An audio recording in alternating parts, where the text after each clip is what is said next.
So today जो है आज हमारा 6 सेशन है फर्स्ट मॉड्यूल का। तो लास्ट टाइम हमने अपनी जॉब को कंप्लीट रन करने की कोशिश की थी। इसमें जो बहुत ज़्यादा प्रॉब्लम्स जो हमारे पास आते थे, नॉर्मल प्रॉब्लम्स हैं विद इंक्रीमेंट टाइम्स क्या हैं, स्टेप से क्या मुराद होती है, टाइम पीरियड का इम्पैक्ट क्या है स्टैटिक लोडिंग के ऊपर एनालिसिस में, और उनको हमने थोड़ा सा एक्सप्लोर करने की कोशिश की। मैं अभी भी उस प्रॉब्लम को एक रन कर रहा हूँ, अगर आपने स्क्रीन देख सकें, और ये अराउंड 0.25 तक जो है ये पहुंच गई है एनालिसिस। तो लेट इट कंप्लीट, इसको रन होने दें। मीनवाइल मैं आप लोगों के क्वेश्चंस लेता हूँ। आप में से किसी को कोई इश्यू हो, कोई प्रॉब्लम हो, आप मटेरियल डिफाइन करने में, प्रॉपर्टी को असेंबल करने में, कॉम्प्लेक्स ज्योमेट्री के हवाले से, या कोई भी अभी तक एनी मतलब with in from the first 6 जो सेशन जो अभी हमने किए हैं, अगर मैं उसका लेआउट आपके सामने रखूं कि हमने क्या टारगेट था, हमने जो सेट किया था, और कितना हम उस टारगेट को अचीव कर पाए हैं। सो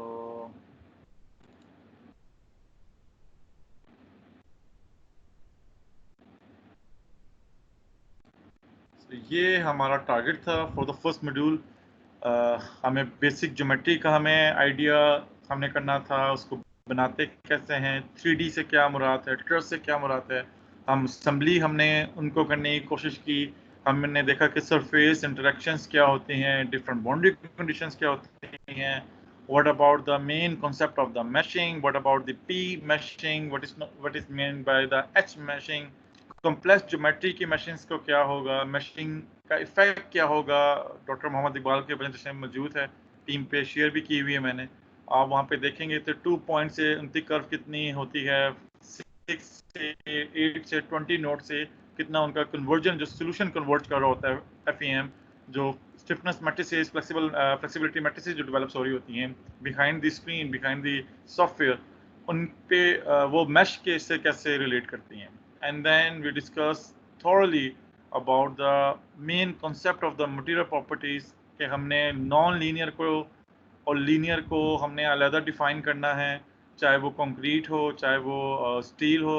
बहुत से क्वेश्चंस आप लोगों की, बहुत सी फीडबैक तमाम आप लोगों की आई मटेरियल के हवाले से, स्पेशली कंपोजिट मटेरियल की। सर फाइबर्स आ जाए, जीएफआरपी आ जाए, सीएफआरपी आ जाए। सर हम की ब्रिक कर रहे हो, हम हॉलो ब्लॉक्स बना रहे हो, हम कोई एक न्यू मटेरियल पे ऊपर काम कर रहे हो, हम सिमिलर प्लेसमेंट मटेरियल्स पे। इवन एक स्टूडेंट ने मुझसे क्वेश्चन पूछा कि रीसाइकल एग्रीगेट, सर ऐसी चीज़ जो कि ऑलरेडी यूज हो चुकी हो for maybe for 20 years, और we are using the same materials again, उसका क्या इम्पैक्ट है। तो डेफिनेटली कुछ चीज़ों को हमने मॉड्यूल 1 में डिस्कस करना है, कुछ को हमने छोड़ दिया मॉड्यूल 2 के लिए कि वहाँ पे हम उसको डिटेल में इंशाल्लाह देखेंगे।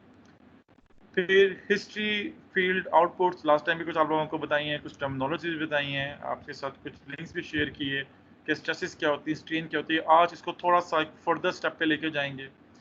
And then application of the load से क्या मुराद है, स्टेप ऑफ स्टैटिक एनालिसिस से क्या मुराद है, मॉडल चेकिंग क्या है, common most common exam problem associated with the modelling and submission. अभी आप अगर गूगल के ऊपर या रिसर्च गेट के ऊपर सर्च करें कि इंक्रीमेंट टाइम से क्या मुराद है, ये तो सबसे ज़्यादा जो कॉमन प्रॉब्लम है अबैकस के ऊपर, वो मॉडलिंग में आ रहा होता है। या तो आपने मैश सही तरह से नहीं किया होता है, या आपका मेंबर जो है एम्बेडेड मेंबर वो होल मॉडल से बाहर जा रहा होता है। एक तो ये प्रॉब्लम आ रही होती है, और दूसरी प्रॉब्लम आ रही होती है आपके पास टाइम इंक्रीमेंट। तो ये अल्हम्दुलिल्लाह अभी तक हम अपने पहले 5 सेशंस के अंदर हमने इसको कवर अप करने की कोशिश की। आज जो हमारा फोकस होगा, पहले मैं आप लोगों के क्वेश्चंस कुछ लूँगा, कुछ आप लोगों के मॉडल्स देखूँगा, और उसके बाद जो हमारा आज जो फोकस होगा कि इंटरप्रिटेशन ऑफ द रिजल्ट्स। हमने स्ट्रेसेस तो कर ली, हमने स्ट्रेन तो हमारे पास वैल्यू आ गई, उसको हम जो है देखेंगे कैसे, उसको हम प्लॉट कैसे करेंगे, उसको हम अपने एक्सपेरिमेंट रिजल्ट के साथ कैसे को रिलेट करेंगे। तो आज हमने जो है थोड़ा सा इन चीज़ों के ऊपर देखना है। And in the last one इंशाल्लाह कमिंग सैटरडे को हमारा लास्ट मॉड्यूल हो जाएगा कि हाउ टू वर्क स्मार्ट, कैसे करना है आपने अबेकस के मॉडल्स के रिजल्ट्स को कैसे करना है, और जो आपके और when you are writing about FEM modeling, especially for the abacus in the Q1 and Q2 journals, what will be the most common comments you will receive from the reviewer? जो most common है, मतलब आप अभी आप even मैं भी जब कोई पेपर रिव्यू कर रहा होता हूँ एफएम का, तो वो कुछ बेसिक स्टेप्स हैं, टिक्स हैं, अगर आपने वो चेकलिस्ट आपने कंप्लीट नहीं की तो वहीं पे जो है ना रिव्यूअर आपको ज़्यादा क्वेश्चंस आपसे पूछता है. So before going to start a lecture, or I still need some time कि यार ये एनालिसिस कंप्लीट हो, आप लोग कोई भी क्वेश्चन पूछ सकते हैं. Please raise your hand. आप में से कोई अपना मॉडल शेयर करना चाहता है? एक तो असाइनमेंट है जो मैंने आप लोगों को साइन की है फॉर योर बेटरमेंट. उसके अलावा अगर आपके पास अपनी रिसर्च प्रॉब्लम है या अपनी कोई प्रोफेशनल प्रॉब्लम है, आप कहते हैं कि जी मैं सर आपसे वो डिस्कस करना चाहता हूँ, तो प्लीज़ रेज योर हैंड और I will allow you as a presenter and then you can share your screen.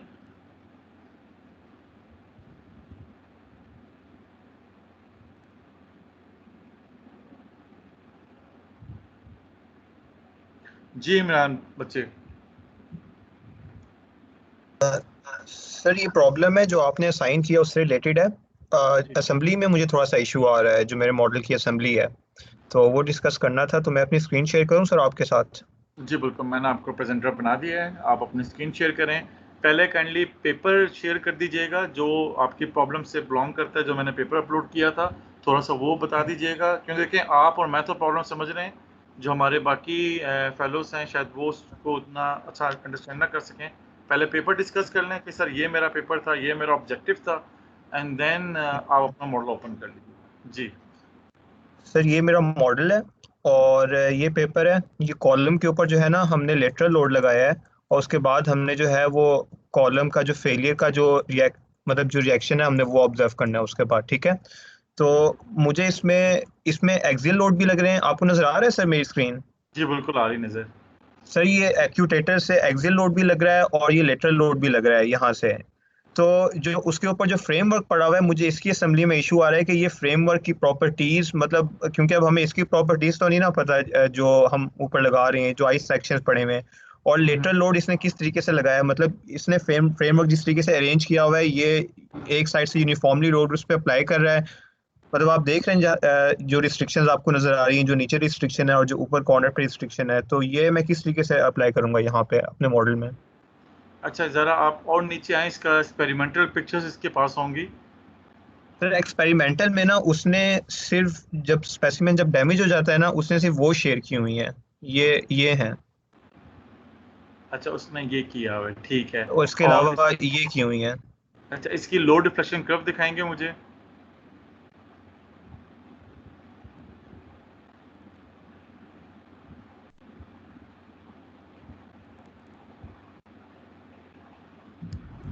और यही है मेरा ख्याल है. अच्छा शेयर डिस्प्लेसमेंट ही है. हाँ अच्छा जी. दोबारा फिगर पे दोबारा जाएं और अपना मॉडल भी ओपन करें. अच्छा फिगर पे आ गया. और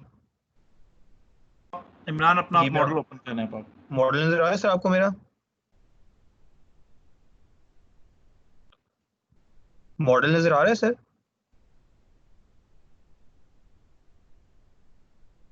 नजर नहीं आ रहा. आप बच्चे डेस्कटॉप शेयर किया करें, मॉडल नजर नहीं आ रहा आपका. अच्छा मैं एक मिनट शेयरिंग का ऑप्शन चेंज करता हूँ.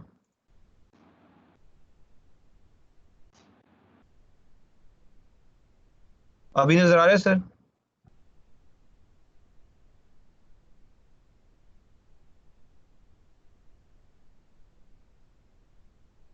जी बच्चे अब नजर आ रहा है. जी सर ये मॉडल है मेरा. अच्छा इसमें मैं पेपर को पढ़ता हूँ, थोड़ा सा देखता हूँ अपने पास, मैंने अभी ओपन कर रहा हूँ मैं.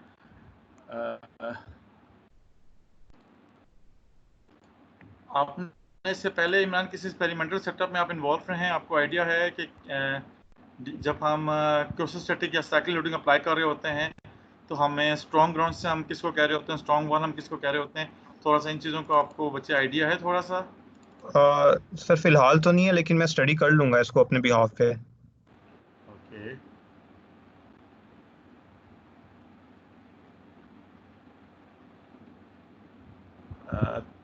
सो द टेस्ट प्रोग्राम को अगर मैं रीड अप करूं तो had a constant compressive axial load of 150 kips, ठीक है जी। जी और फिर उसके बाद उसने ड्रिफ्ट पे अप्लाई किया है डेल्टा वाई 4, यानी कि 25%, 50, 100%, 200, 300, 4 अप टू डेल्टा वाई पे वो जाता रहा है। Delta Y is the total height of the structure. उस टोटल हाइट को आपने डिस्प्लेसमेंट उसके साइकिल्स बना लिए हैं। और ये साइकिल लोडिंग का प्रॉब्लम है, इसको इंशाल्लाह हम नेक्स्ट मॉड्यूल में डिटेल में देखेंगे कि इससे मुराद क्या है और इसको हम कैसे अचीव कर सकते हैं बैकस में इन अ सिंगल गो। अलग अलग लोगों की अप्रोच है, कुछ लोग एक ही साइकिल लगा के एनालिसिस करते हैं, कुछ लोग कंप्लीट लगाते हैं। हम दोनों अप्रोचेस को इंशाल्लाह ताला एक्सप्लोर करेंगे। और जो बेसिकली आप जिससे कंफ्यूज हो रहे हैं कि ऊपर जो लोड है इमरान, जो जी जी एक्सियल जी सर। लोड है उसको अप्लाई करने के लिए उसने क्या किया है कि ऊपर एक कांस्टेंट बीम को अप्लाई किया है, ठीक जी है। और उसके बाद वो साइक्लिक लोड अप्लाई कर रहा है। लेटरल जो डिस्प्लेसमेंट है वो साइक्लिक है। आपने क्या जी करना है कि आप आपका जो बीम कॉलम का जो टॉप वाला जो बीम पोर्शन है वहां पे आप जो लेफ्ट और राइट फेस है, जैसे अभी आपने सामने मॉडल अपना किया हुआ है, तो उसका एक लेफ्ट फेस बनता है, एक राइट फेस बनता है। तो जी वहां पे आप स्टील प्लेट लगा के एक कांस्टेंट लोड अप्लाई कर देंगे इनिशियल स्टेप के अंदर। एक तो स्टेप आप बना रहे हैं ना स्टैटिक का, उसके अंदर नहीं। जी जी स्टैटिक का स्टेप बनाने से पहले इनिशियली आप बताएंगे कि आपका ये लोड अप्लाइड है। नॉर्मली हमारे लिए ठीक है। पास क्या होता है, जब हमने डेड लोड अप्लाई करना होता है तो या तो मैं ब्यूटी पिशावर का एक्सपीरियंस शेयर करूं आपके साथ, तो हम लोग क्या कर रहे होते हैं कि हम उसके ऊपर कंक्रीट की स्लैब्स, जो लोड होता है वो बेसिक एक्सियल लोड की मैं बात कर रहा हूँ, वो बेसिकली कंक्रीट की स्लैब में होता है जी। जी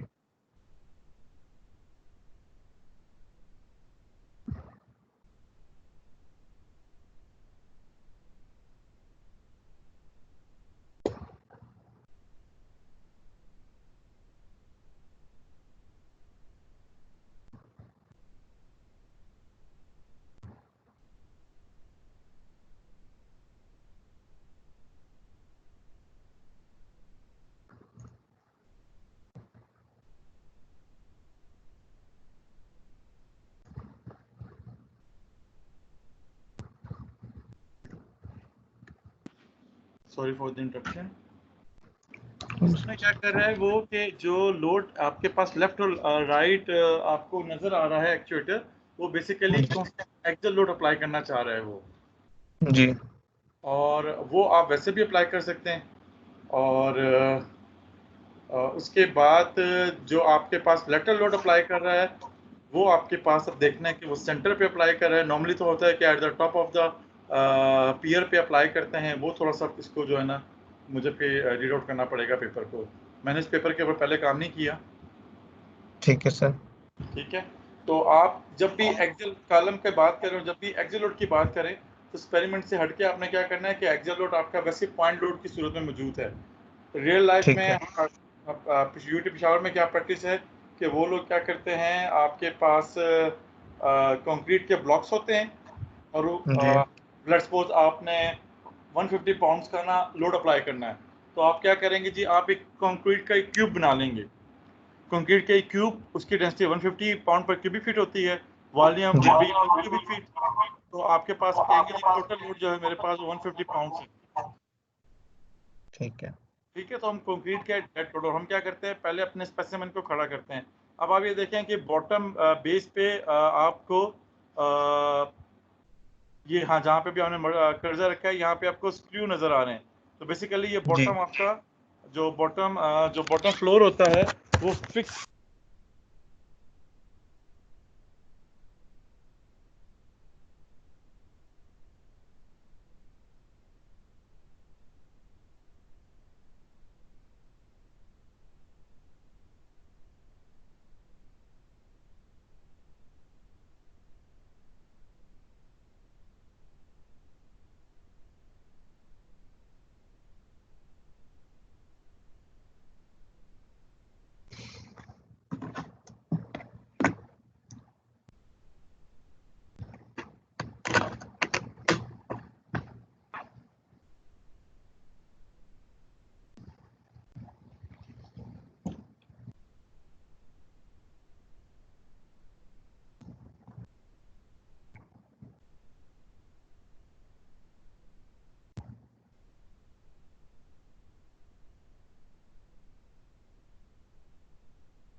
फवाद, मेरे कनेक्शन का इशू है कि सर डिस्कनेक्ट हुए हैं? सर अच्छा, हेलो जी इमरान, सॉरी। जी जी, अच्छा आपकी आवाज़ आना बंद हो गई थी। हाँ वो सॉरी, उदयमान में इशू आ गया टेक्निकल। जो स्ट्रॉन्ग फ्लोर पे आप देखें कि स्ट्रॉन्ग फ्लोर पे उसने जो है पिंस आपको नजर आ रही होंगी, और ये जी जी, पिंस की मुराद ये है कि उसने बेस को फिक्स कर दिया है स्ट्रॉन्ग फ्लोर को। और जो टॉप पे ठीक उसने डायरेक्ट अपना एक्चुएटर जो है वो टॉप पे क्यों नहीं रखा, इसके ये भी रीज़न है कि अगर आप अपने डायरेक्ट एक्चुएटर को टॉप पे रखें तो there will be a chances कि आपका जो कॉलम है वो बेंडिंग शो करना शुरू कर दे। तो उसको अवॉइड करने के लिए उसने क्या किया है, उसने स्टील की पूरी एक बीम ऊपर ला के रख दी है। ठीक है, ठीक है, तो डिफरेंट ठीक, ज्योमेट्री। अब आप लेट्स सपोज ये 2006 का एक्सपेरिमेंट है, जी पेपर है, तो हम अज्यूम करते हैं कि मे बी 2004 और 5 में ये शायद एक्सपेरिमेंट कंडक्ट हो। अब अगर ये आफ्टर 15 इयर्स अब कहीं हो रहा होगा, तो अब हमारे पास डिफरेंट बेटर टेक्निक्स हैं एक्सपेरिमेंट्स की, हम इसको बेहतर तरह दे सकते हैं। सो कीप इट ठीक है, सिंपल, आप अपना एक्सेल लोड टॉप पे लगाएं, और आप ठीक उसके बाद जो है हॉरिजॉन्टल लोड अप्लाई करें, और फिर देखें कि ठीक है, इसकी लोड कर्व्स कैसे आती है आपके पास। ठीक। ठीक ठीक है सर, थैंक यू सर। आप बताएं मॉडलिंग का मुझे, अच्छा मॉडलिंग, अच्छा इसके अलावा चलिए, तो एक कॉन्सेप्चुअल सवाल था आपका पेपर के हवाले से।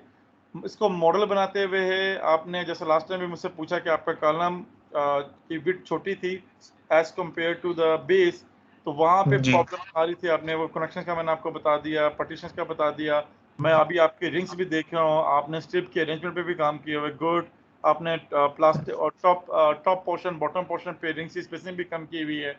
मतलब इसके अलावा और कोई क्वेश्चन हो आपको इस प्रॉब्लम के हवाले से? नहीं सर, बाकी सब क्लियर है। जी शुएब, आप बताएं बच्चे। Thank you sir.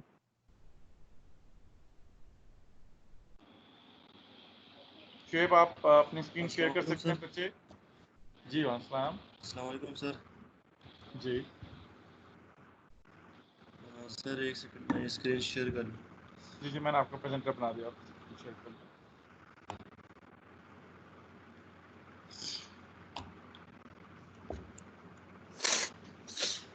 सर ये मेरा वो मॉडल है असाइनमेंट वाला जिसमें मैं वो वर्क कर रहा हूँ sir currently as a practice. और सर ये पेपर है जिससे सर मैंने वो जो मेरे सर असाइनमेंट का पेपर है सर। सर इसमें कोई टेस्ट सेटअप नहीं है मेरे पास जिसको देके मैं अपनी एलवीडीटी और गेजेस मैं डिटरमाइन कर सकूँ कि वो किस पोजीशन पर लगी हुई है सर। अच्छा, कौन सा पेपर है आपका? पेपर ओपन करें। इस पेपर में सर ये सर ओपन है सर, ये मैंने ओपन किया हुआ सर। इसे कमेटी वाला है, इसे कमेटी वाला है। अच्छा, इसमें जो है ना, इसने टॉप के ऊपर लोड अप्लाई की है, later yes load sir. Apply की है।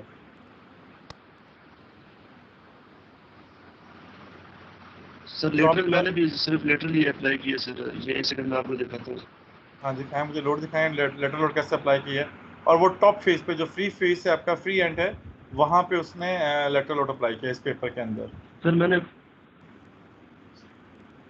सर ये इस तरह का मैंने सर नहीं, जो आपका मॉडल मैक्सिमम शेयर नहीं हो वो आ रही थी रहा शुएब, डिफ्लेक्शन वो है। आपका मॉडल नजर नहीं आ रहा अपना, आप डेस्कटॉप दोबारा शेयर करें। डेस्कटॉप की शेयर एक सेकंड सर मैं दोबारा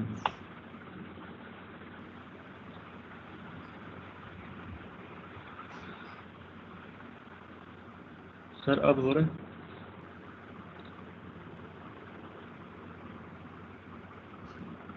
अब शो हो रहा है सर।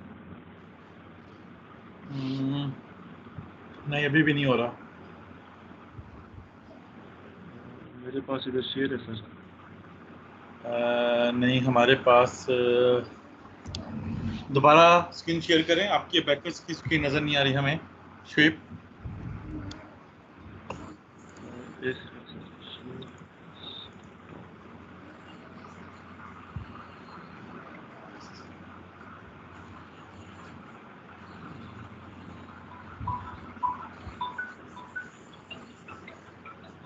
इसके अलावा इमरान ने अब क्वेश्चन शो हो रही पूछे है हैं सर। मॉडलिंग। जी शुएब, अप हो रहा है मॉडल। ये तो हमने एक्सेल लोड लगा दिया ना दरमियान में सर ये टॉप पे। Yes sir. अब आपने एक लेटर लोड लगाना है Shoaib.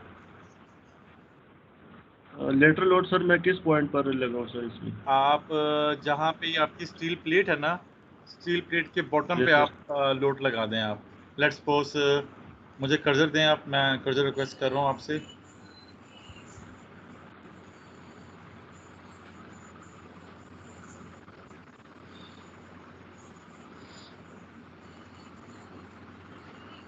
Shape cursor.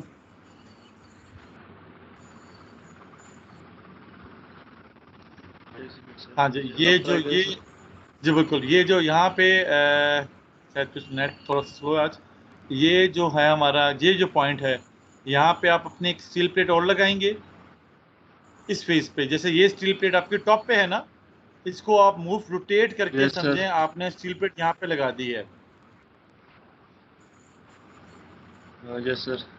Okay. Sir वो लैग हो रहा है, मुझे आपका वो कर्सर लेट शो हो रहा है सर। हाँ, मैं बल्कि अपनी स्क्रीन शेयर करता हूँ और मैं आपको अपना दिखाता हूँ।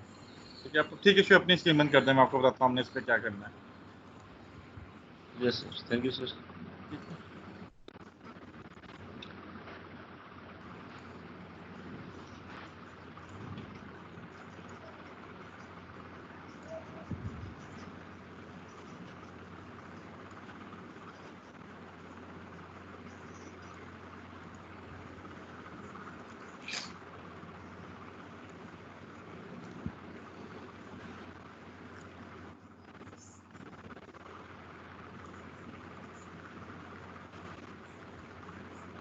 शेप अभी हमने अभी आपकी लोड प्लेट ऐसे है ना शेप? Yes sir. नजर आ रही है आपको? उसकी नजर आ रही है बच्चे मेरी? यस सर आ रही है सर। और आपने लोड इस सेंटर पे लोड अप्लाई किया हुआ है, ठीक है। Yes sir. अब हमने क्या करना है, इसी लोड प्लेट को जितनी है ये, इसको आपने यहाँ पे अप्लाई करें और इसके यस सर। सेंटर पे यहाँ पे आपने ये लोड अप्लाई करना है आपने। ये लेटरल लोड है, ठीक है। Yes sir. अच्छा, जब आप अपना यस सर। स्टेप क्रिएट करेंगे, मैं दोबारा बोल रहा हूँ स्पेशली उन स्टूडेंट्स के लिए जिनका कॉलम का असाइनमेंट की प्रॉब्लम है, और ये एक रीज़न थी कि मैंने क्यों ये आपको प्रॉब्लम दी कॉलम की, मैंने बीम या आपको दूसरी कोई फाउंडेशन की या फ्लैट स्लैब की नहीं दी, कि जब आपके पास इसमें दो तरह के लोड हैं। एक एक्सियल लोड है जो कि कांस्टेंट है, जो कि जैसे कि आपने कंक्रीट की एक मटेरियल प्रॉपर्टी है, कंक्रीट में जैसे आपके पास ये स्टील बार्स हैं, लेट्स सपोज ये स्टील बार्स हैं आपके पास, तो ये कंक्रीट की प्रॉपर्टी है ना, इसके बगैर आप टेस्टिंग तो नहीं शुरू कर सकते। तो axial load is kind of a property of a concrete, कि आपके पास एक अप्लाइड लोड मौजूद है इतनी कैपेसिटी का, और ये लेटरल लोड आपने यहाँ पे अप्लाई करना है। तो जो आपका एनालिसिस टाइम बनता है, यानी कि आप जब यहाँ पे जाते हैं अपने मॉडल पे और जब ये स्टैटिक एनालिसिस पे जाते हैं, तो आप ये जो मैं आपको लास्ट टाइम भी बात बताया था कि डिस्प्लेसमेंट कंट्रोल, डिस्प्लेसमेंट लोड पे ज़रा मैं जाऊँ तो डिस्प्लेसमेंट लोड पे स्टेप आ रहा है। स्टेप कौन सा जी? स्टैटिक एनालिसिस का, ठीक है। अगर मैं अपनी बाउंड्री कंडीशन पे जाऊँ, तो बाउंड्री कंडीशन पे अगर आपको मैं दिखाऊं, तो ये स्टेट 1 है,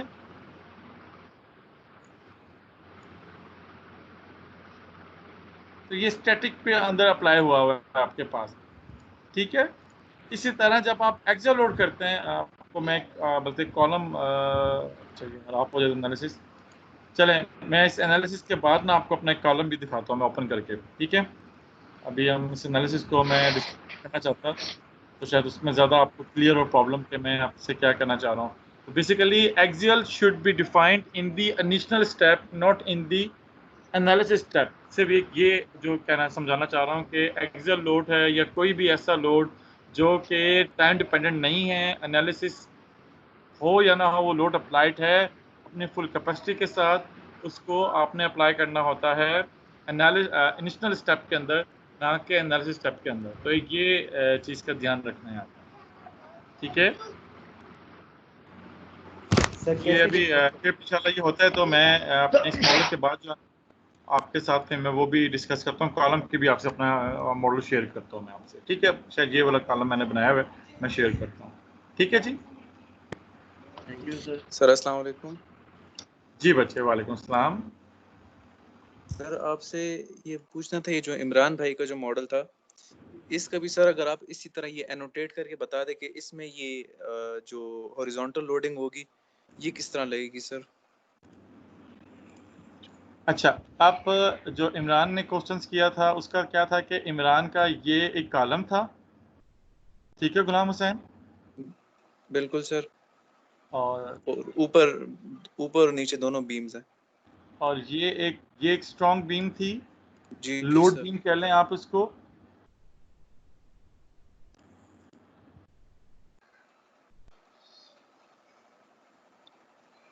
और ये एक बीम थी, ठीक है। Yes sir. जो मैं बार बार स्क्रू की बात कर रहा था, ये बेसिकली आप समझें स्क्रू गए हुए हैं from the column to the underground, ये अंडरग्राउंड नीचे तक गया और नीचे हमारी जो है ना ये पूरी हमारे पास एक जो मैंने ये ऑरेंज कलर की कर दी है, ये पूरी की पूरी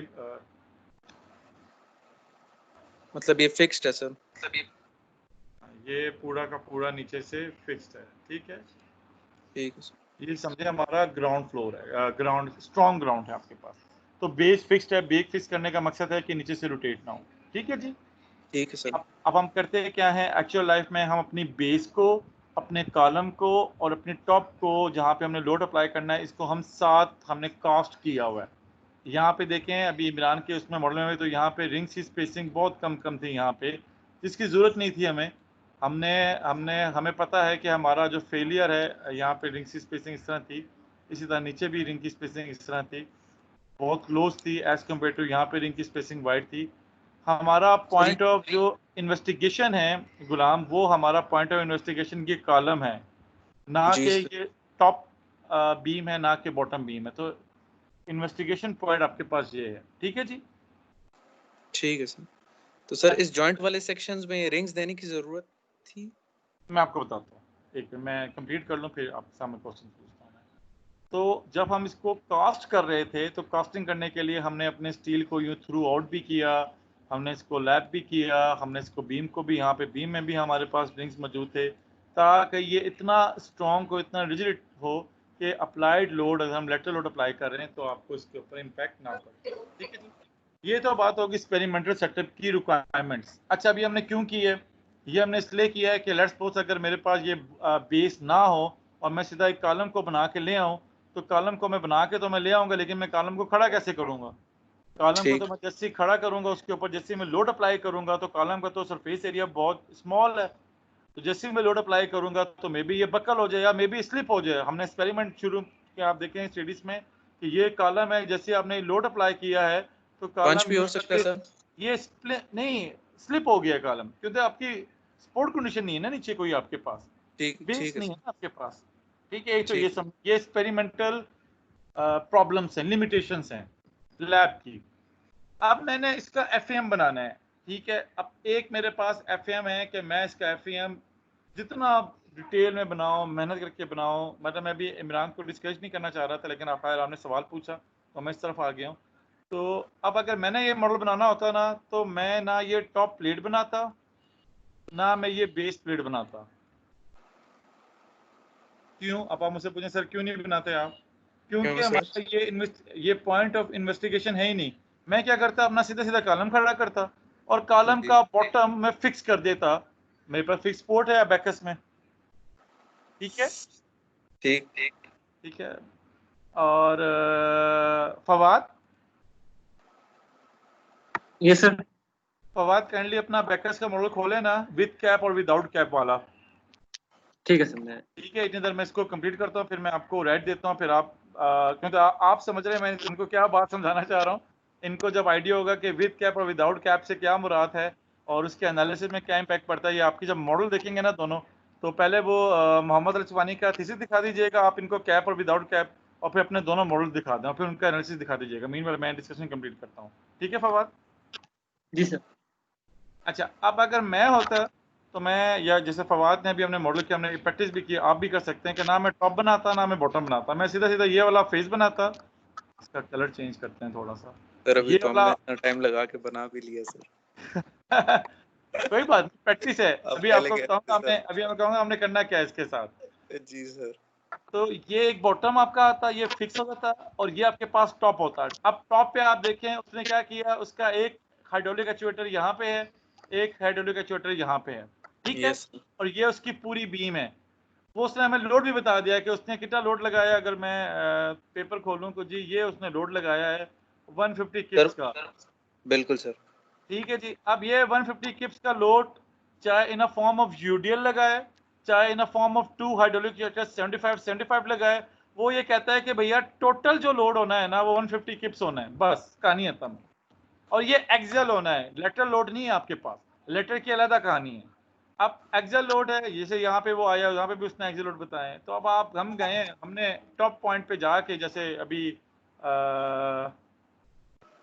शेप ने जैसे भी अपना मॉडल किया है कि यहाँ पे गए और वहां पे जाके उन्होंने सेंट्रल पॉइंट लोड लगाया, कहानी खत्म कर दी। ठीक है। यस अब सर, मैंने भी अब यही काम किया है। अब बात आ गई लेटरल लोड की। जी सर। अब लेटरल लोड वो थोड़ा सा मुझे स्टडी करना पड़ेगा कि लेटरल लोड वो क्या देखना चाह रहा है, वो टॉप पे लेटरल लोड अप्लाई कर रहा है या वो सेंटर पे लेटरल लोड अप्लाई कर रहा है। ये दो तरह के डिफरेंट अप्रोच हैं आपके पास एनालिसिस की। ठीक है जी। अच्छा, अब आप तो ये चीज क्लियर हो गई। ठीक, तो सर अब ये टॉप्स हम लोगों ने ये यूडीएल लगा दें या बिल्कुल से ये कॉलम के बिल्कुल सेंटर पे आके कंसंट्रेट कर दें इसको, वो ठीक रहेगा? अगर आपने टॉप बना लिया है ना तो आप प्ले करें, आप पूरा यूडीएल भी अप्लाई करें। आप 150 को 200 में डिवाइड करते, एक लोड यहाँ पे अप्लाई करें, एक लोड यहाँ पे अप्लाई करें आप। ठीक है जी। ठीक है सर। और आप इस तरह जो है इस कंप्लीट आप इस चीज को आप कंप्लीट आप करें आप इसको। ठीक है। ठीक है सर। फिर आपने क्या करना है, इसी मॉडल को कॉपी करना है। आपने कैप को डिलीट कर देनी है, बॉटम को। फवाद, हम मॉडल ओपन कर लिए आपने बच्चे? जी सर, ओपन कर लिए सर। तो मैं आपको राइट दे रहा हूँ, आप अभी अपनी स्क्रीन शेयर करें। ये जो कॉलम वाला प्रॉब्लम है ना, ये बहुत ज़्यादा है। अभी अब देखिए फवाद ने क्या काम किया है। फवाद के पास, फवाद पहले बच्चे अपनी प्रॉब्लम दिखाइएगा इनको, प्रोफेसर चुवानी के जो थीसिस है पहले वो दिखाइएगा और फिर शुरू कीजिएगा अबेकस के ऊपर। तो नेक्स्ट जो है ना 10-15 मिनट्स फवाद आपके साथ। फवाद, इनको सिर्फ अभी ये बताना है कि विद कैप और विदाउट कैप पे क्या फ़र्क है। आपकी जो ज्योमेट्री है, आपकी जो प्रॉब्लम है, वो इंशाल्लाह हम सेकंड मॉड्यूल में डिस्कस करेंगे। विथ एंड विदाउट कैप से क्या मुराद है और उसका एनालिसिस पे क्या इम्पैक्ट पड़ता है, इनको ज़रा ये बताना है। ठीक है फवाद बच्चे? ठीक है सर। मैं इसको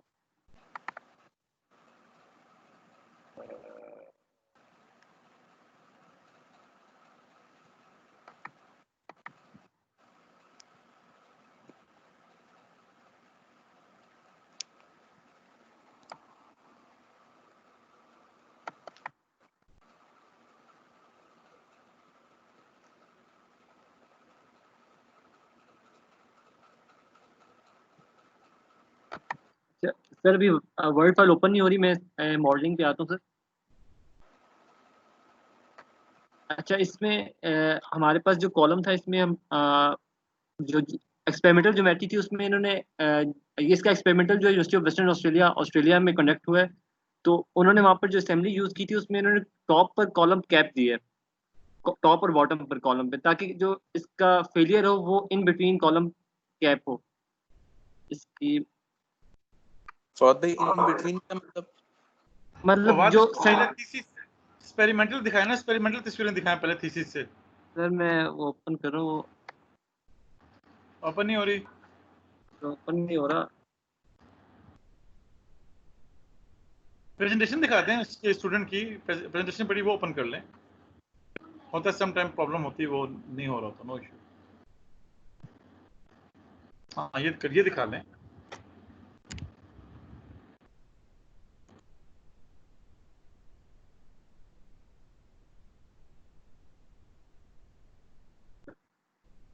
आरपी का प्रोजेक्ट है हमारा। फवाद बड़ी मेहनत से इस पे काम कर रहा है और ये इस पे हमने स्पाइरल के लिए हमने एक नई टेक्निक यूज़ की है। हमारा जेवी है मोहम्मद रिजवानी के साथ। इंशाल्लाह इस प्रोजेक्ट को फवाद, इसकी मॉडलिंग को फवाद हम नेक्स्ट मॉड्यूल में डिस्कस करेंगे। अभी हम सिर्फ फवाद से ये पूछते हैं कि कैप और विदाउट कैप में क्या डिफरेंस आया और फवाद ने क्या इसको कैसे मॉडल किया है। जी फवाद। सर ये अब असेंबली यहाँ पे शो हो रही है सर, विद कैप और विदाउट कैप। सर मैंने एक्सपेरिमेंटल में इसकी जो, अच्छा सर जो अब ये कॉलम्स हैं विद कैप, इसमें सर जो कैप है वहाँ पर हमने स्टील रिइंफोर्समेंट दी है, ताकि वहाँ पर, और उसकी स्पेसिंग भी कम है ताकि फेलियर हमारा वहाँ पर ना हो। इसमें सर इसकी जो एक्सपेरिमेंटल है सर, इसमें भी हमने जो कॉलम का कैप का एरिया, उसका एरिया ज़्यादा है, क्रॉस सेक्शनल एरिया, और जो सेंटर जो हमारा बॉडी है उसका क्रॉस सेक्शनल एरिया कम है। जी आपको और नजर तीसरा भी आ मतलब रहा अपर है एरिया कि कोई जैकेट कर दिया, नहीं जैकेटिंग वाला काम। नहीं जैकेटिंग नहीं हुई भी इसमें जो ये थर्मापोल रखा है ताकि इसके कॉलम को रिड्यूस कर एरिया को कंक्रीटिंग कम कर सकें। सर ये जो इसकी आपको मैं एक मिनट से इसकी आगे, हाँ ये तस्वीर दिखाएं आपको, हाँ ये चीज है। सर इसमें शो हो रहा है सर। हाँ जी ये इनको दिखाएं कंक्रीट क्या है, नहीं आगे भी होगा, एक्सपेरिमेंट वाली भी तस्वीर भी इसमें फवाद है।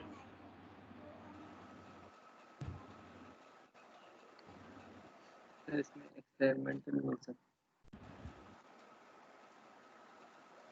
सर वो इसमें नहीं है सर, वो थीसिस में है सर। किसी ओपन हुआ है सर वो वर्ड की फाइल सर, पता नहीं इस पर क्या इशू आ रहा है। No problem no issue.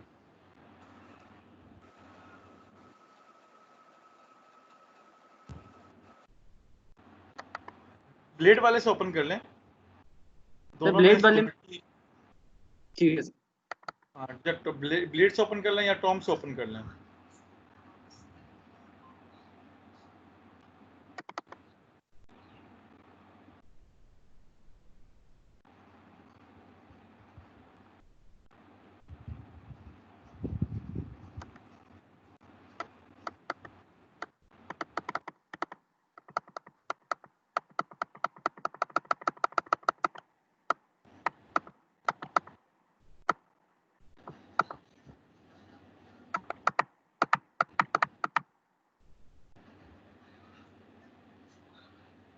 इनको एक्सपेरिमेंट के बस ये तस्वीर दिखा दें, ये तो ड्राइंग की होगी ना, एक्सपेरिमेंट जब कॉलम को रखा गया है और कॉलम टेस्टिंग होगा बस। सर हाँ इसमें भाई है, हाँ भाई ये दिखा दें, बड़ा कर लें इसको, हाँ ये बता दें कि अब ये कैप दिखा देंगे इनको बस। सर इसमें जो ये राइट साइड में है सर, इसमें सर हमारे कंसंट्रिक कॉलम है, इसमें हमने ऊपर कॉलम कैप दिया और कॉलम कैप के ऊपर हमारी स्टील प्लेट है जो एक्सपेरिमेंटल सेटअप का हिस्सा है। सर इसका पर्पस हमारा ये था कॉलम कैप देने का या टॉप और बॉटम पे, ताकि इसका एरिया बढ़ाया जाए और जो इसका फेलियर है वो सेंटर पर हो, कॉर्नर पर ना हो, क्रैक्स कॉर्नर से डेवलप ना हो, सेंटर एरिया में हो, ताकि हम फेलियर इसका चेक कर सकें। और फवाद दूसरी फिगर को भी डिफाइन कर दें इनके लिए। और सर जो लेफ्ट साइड पर है सर, इसमें इसेंट्रिक हमने लोडिंग अप्लाई की है 25 mm 50 mm और 60 mm पर। तो सर उसके लिए हमने इसका जो एरिया है कॉलम का वो एक साइड से हमने एक्सटेंडेड है, जिस साइड पे हमारी इसेंट्रिक लोड लग रहा है, हम उसी साइड पे हम बढ़ा रहे हैं। तो ये उसकी असेंबली है सर। क्योंकि अभी आप जो काम कर रहे हैं ना सारे लोग कॉलम के ऊपर, अब वो मैंने आपको कंसंट्रिक प्रॉब्लम दी है। Concentric the centre of load is coincide with the centre of the geometry. इसके बाद तो हमारे पास सेंट्रिसिटी शुरू हुई है और फिर हमने वो कुछ मॉडल किया है। इंशाल्लाह फवाद इस पूरे प्रोजेक्ट के हवाले से और जो इसको फवाद को एफईएम के दौरान में जो प्रॉब्लम्स आई हैं वो फवाद हमसे शेयर करेगा इन सेकंड मॉड्यूल, और जीएफआरपी का मॉड्यूल है वो मैंने रखा हुआ है सारा, तो उस पर हम डिस्कशन करेंगे। अच्छा फवाद अपनी कर्व्स दिखा दें आप इनको विथ एंड विदाउट कैप के हवाले से। अभी वो ना बताइएगा इनको, ट्रसेस का बारे में ना बताइएगा कि स्टील से और वो है 3D का, वो इनको भी समझ में नहीं आएगी। अभी आपसे इनको कैप्स का बता दें विथ एंड विदाउट कैप्स के हवाले से। सर विथ कैप में सर मैं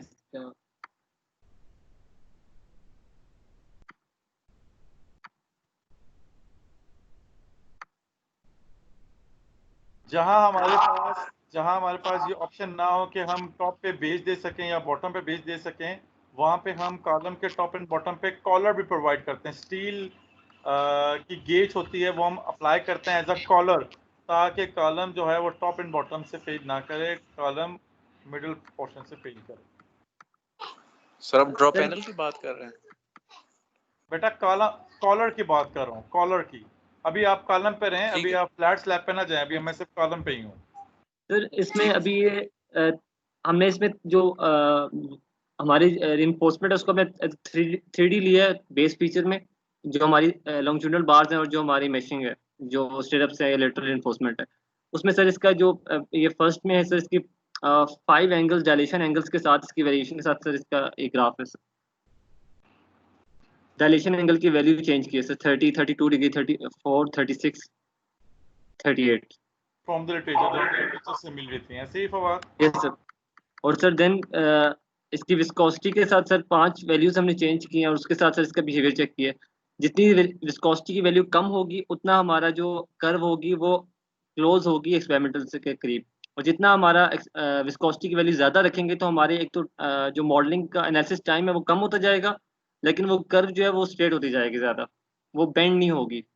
तो हायर विस्कोसिटी से मुराद है कि अबैकस हमारे मॉडल को कंक्रीट नहीं कुछ और ज्यूम कर रहा होगा, तो ये एक विस्कोसिटी था जो अभी तक, और I am still working on viscosity कि यार इसको हम कैसे कोई इक्वेशन बना के हम लिमिटेड कर दें कि अगर आपका सिलेंडर है, आपका स्लैब है, आपकी बीम है, आपका ब्रिज पियर है, आपका ब्रिज गर्डर है, आपका 2D फ्रेम है, 3D फ्रेम है, रेट्रोफिटेड फ्रेम है आपका, तो उसमें विस्कोसिटी क्या हो सकती है। मैं अभी तक काम कर रहा हूँ, अभी तक तो मुझे कोई उसमें कामयाबी नहीं आई मिली, लेकिन जब मिलेगी इंशाल्लाह वो भी आप लोगों के साथ शेयर करूंगा कि विस्कोसिटी को हम कैसे जो है ऑप्टिमाइज कर सकते हैं। सर देन सर ये विद कैप है, पहले विदाउट कैप था सर, अभी विद कैप है सर। इसमें सर इसमें भी सेम वही वैल्यूज हमने चेंज करते गए और हम उसके रिजल्ट्स देखते गए सर।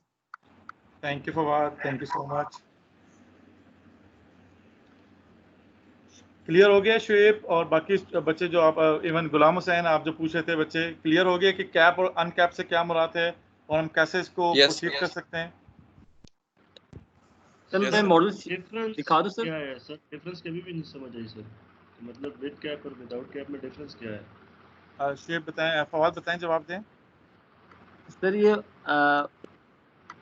विद कैप में ये आप असेंबली चेक कर लें, इसमें जो कंक्रीट का हम जो एरिया है, सरफेस एरिया, वो टॉप और बॉटम पे बढ़ा देते हैं ताकि क्रैकिंग हमारी कॉर्नर से स्टार्ट ना हो। मतलब जहाँ से हमारा लोड अप्लाई हो रहा है, टॉप से अगर अप्लाई हो रहा है तो हमारा वहीं से क्रैकिंग स्टार्ट ना हो जाए, तो हम वहाँ पर एक तो स्टील इन्फोर्समेंट डाल देते हैं, या रिफोर्समेंट बढ़ा देते हैं उस टॉप एरिया में, या उसका कंक्रीट का एरिया बढ़ा देते हैं ताकि जो हमारे क्रैक है वो वहाँ टॉप कॉर्नर से स्टार्ट ना हो जाए, वो सेंटर वाले एरिया में स्टार्ट हो। जो विदाउट विदाउट कैप दिखाएं। अब ये वाला जो सर सेकंड वाला है ये विदाउट कैप है, इसमें जस्ट स्टील प्लेट जो हमारी असेंबली में आती है वो है, उस सीधा लोड अप्लाई हो रहा है। इसमें अब हमें इशू ये हो सकता है कि हमारे जो टॉप से ही क्रैकिंग हमारी स्टार्ट हो जाती है। अगर असेंबली हमारे बिल्कुल इसेंट्रिक लोड लग भी रहा है, लेकिन हमारी जो कंक्रीट कॉलम होता है उसकी सरफेस स्मूथ नहीं होती, तो 100% स्मूथ नहीं होती, तो उसकी वजह से यह है कि क्रैक या कॉर्नर से भी स्टार्ट हो सकते हैं डेवलप होना। फवाद अगर तमाम चीज़ों को कांस्टेंट कर दें, विस्कोसिटी को, डायलेशन को, मैश को, टाइपिंग को, प्रॉपर्टीज को, तो विद एंड विदाउट कैप की लो डिफ्लेक्शन कर्व में कितना डिफरेंस है, वो ये पूछना चाह रहे हैं। सर विद कैप में सर ज्यादा अच्छे रिजल्ट्स आए हैं विदाउट कैप की निस्बत। Okay, so using with cap वो ज़्यादा बेहतर है, FEM मॉडल वो ज़्यादा नियर है close to the experimental as compare to the without cap, लेकिन आपका एनालिसिस टाइम आपका बढ़ गया है वहाँ पे। Yes sir. Okay sir with cap load carrying capacity भी इंक्रीज होती होगी। बच्चे, कैप का ना, कैपिंग का, कॉलर का एक अपनी एक साइंस, अपनी दुनिया है। जी जाहिर बात अभी वो हमारा स्कोप नहीं है कि मैं आपको वो डिस्कस करूं कि इसके क्या रीजंस हैं।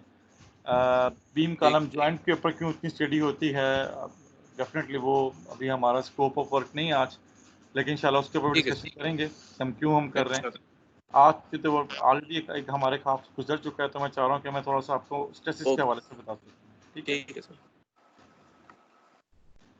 Fawad thank you so much. Screen अपनी आप बंद करते हैं।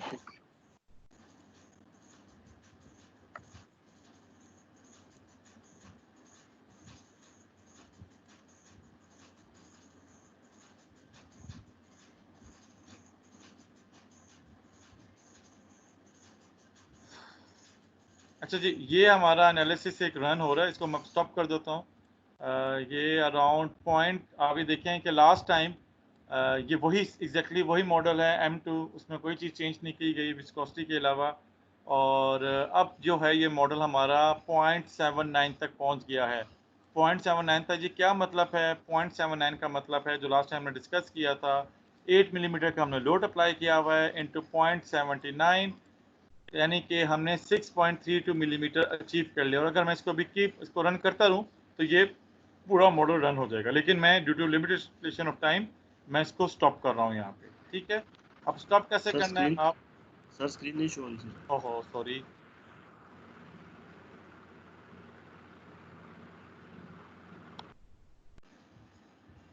हाँ जी, अब स्क्रीन शेयर हो रही है? टीम्स वाली सर शो हो रही है sir, teams. Sorry, yes sir, होगी सर, होगी सर।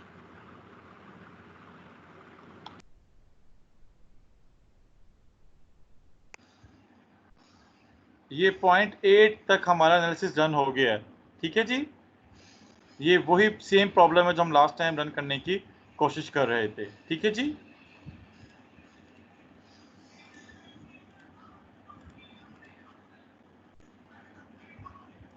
और पॉइंट 8 का मतलब है अगर आप पॉइंट 8 को 8 मिलीमीटर से मल्टीप्लाई करें तो up to now we achieve 6.4 millimetre loading यहाँ तक है। अगर मैं इसको रन करने दूँ तो ये अराउंड 900 इंक्रीमेंट पे शायद इस चीज़ को कंप्लीट एनालिसिस रन कर ले और मेरे पास यहाँ पे 1 की वैल्यू लेकर आ जाएगी। बल अभी मैं उसको कंप्लीट नहीं कर रहा हूँ, मैं इसको आपके सामने स्टॉप कर रहा हूँ। So just I will press kill कि यार मैं अपने एनालिसिस को यहाँ पे स्टॉप करना चाह रहा हूँ। तो ये मेरा मॉडल यहीं पे किल होके सेफ हो जाएगा, टर्मिनेट कर दिया मैंने, ठीक है जी। अब सबसे पहले तो मैं चला गया हूँ अपने रिजल्ट पे, ठीक है जी। अभी मैं स्ट्रेसेस को या स्ट्रेन को देखना है, उसको जाने से पहले मैं इसकी लोड डिफ्लेक्शन कर्व को आपके सामने प्लॉट करना चाहता हूँ। उसका क्या तरीका है, just go to the SY data, ODB history output पे जाना चाहता हूँ, क्लिक हिस्ट्री आउटपुट पे मैं जो मिड बॉटम है यहाँ पे डिफ्लेक्शन लेना चाहता हूँ। तो U2 को मैं बॉटम मिड पॉइंट के ऊपर मैं डिफ्लेक्शन लेना चाहता हूँ। मेरा सिंगल पॉइंट था, अगर ये मेरे 4 पॉइंट्स होते लास्ट में से मैं शेप को बता रहा था तो I will take the average for the displacement, लेकिन यहाँ पे मेरा सिंगल पॉइंट है तो मैं सेव एज करते इसको D के नाम से सेव कर लेता हूँ। फिर मैं आप पॉइंट लोड जो है हमारा जो जहाँ पे लोड अप्लाई किया है वहीं पे मैं पॉइंट अप्लाई करना चाहता हूँ और साथ ही मैं रिएक्शंस को भी अप्लाई करूँगा, दोनों चीज़ों को भी आपके सामने अप्लाई करता हूँ। तो अगर मेरा जो पॉइंट लोड है ये भी सिंगल था तो इसको भी जब मैं सेव एज करता हूँ तो उसको मैं नाम रखता हूँ पॉइंट लोड के नाम से। अब ये जो 4 पॉइंट हैं ये स्पोर्ट 1 के हैं और ये जो 4 पॉइंट बोलते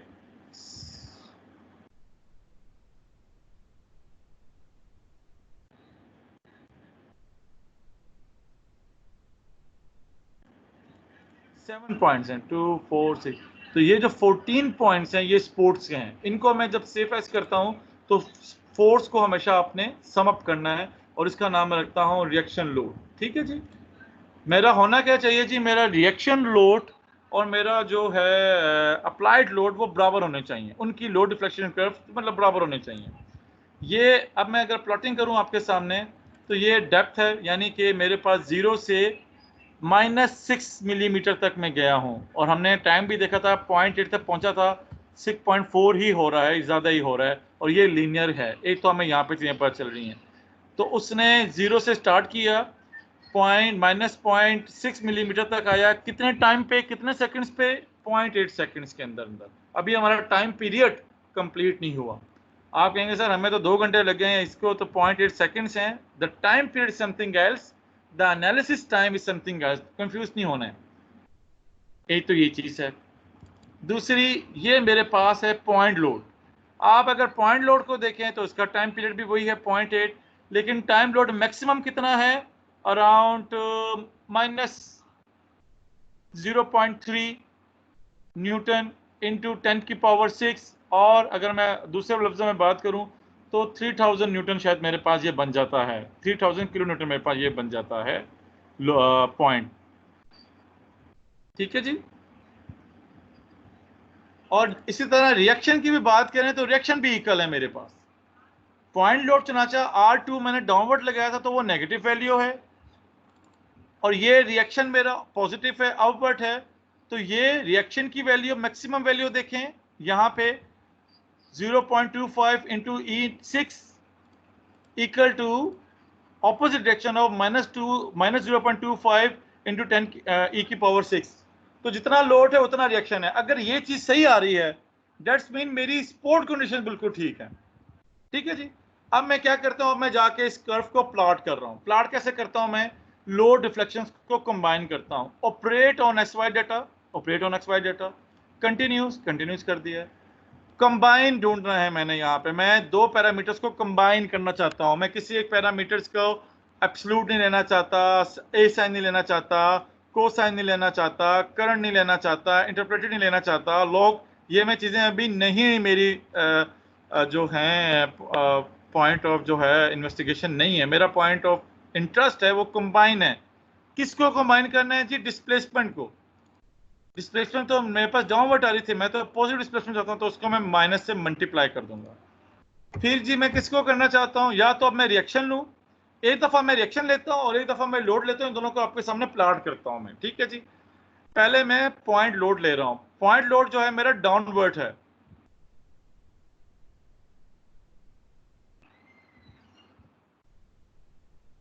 डिवाइडेड बाय 1000। डिस्प्लेसमेंट भी मेरी डाउनवर्ड थी, उसको भी मैंने माइनस से मल्टीप्लाई किया क्योंकि मैं पॉजिटिव प्लॉट करना चाह रहा हूँ। पॉइंट लोड भी मेरा डाउनवर्ड था, उसको भी मैंने माइनस से मल्टीप्लाई किया क्योंकि मैं उसको और डिवाइडेड बाय 1000 ताकि किलोमीटर में मेरे पास आंसर है। और इसको मैं जब सेफ एस करता हूँ तो उसको मैं PLD, point load with displacement, एक तो मेरे पास ये पॉइंट आ गया और आप ये देखें ये पॉजिटिव है मेरे पास। तो now it is 250 kilo Newton का मेरे पास लोड अप्लाई हुआ है यहाँ पे, अप टू 6 मिलीमीटर पॉजिटिव। इसी तरह मैं दोबारा जाता हूँ और दोबारा कंबाइन करता हूँ आपके सामने, माइनस डी करता हूँ और इस दफा मैं रिएक्शन लेता हूँ, लेकिन रिएक्शन को मैं माइनस से मल्टीप्लाई नहीं करता हूँ क्योंकि रिएक्शन मेरा ऑलरेडी पॉजिटिव है, तो नो माइनस, यहाँ पे कोई माइनस नहीं, सेफ एस करता हूँ और इसका नाम रखता हूँ मैं RLD, just differentiated with the PLD। तो सेम चीज है, RLD पे क्लिक करूं तब भी वही रिजल्ट है, PLD पे क्लिक करूं तब भी मेरे पास वही रिजल्ट है, ठीक है जी। एक तो मेरे पास ये लोड डिफ्लेक्शन कर्व है। इसको एक्सपोर्ट कैसे करना है, ये थोड़ा सा प्रॉब्लम आ गया 16.4 में, वैसे इशू नहीं था। टूल्स में जाएंगे आप, प्लगइन्स, टूल्स में जाएंगे, टूल्स में जाते एक्सेल यूटिलिटीज में जाएंगे। एक्सेल यूटिलिटीज में जाके वो पूछता है कि फ्रॉम अबेकस टू एक्सेल करना है और फ्रॉम एक्सेल टू अबेकस करना है। Right now I want to plot this thing in Excel. Excel पे क्यों? वहां पे जी मेरा एक्सपेरिमेंट पड़ा हुआ है, इसलिए मुझे एक्सेल पे चाहिए। कौन कौन सी वैल्यू चाहिए जी? PLD, RLD, okay.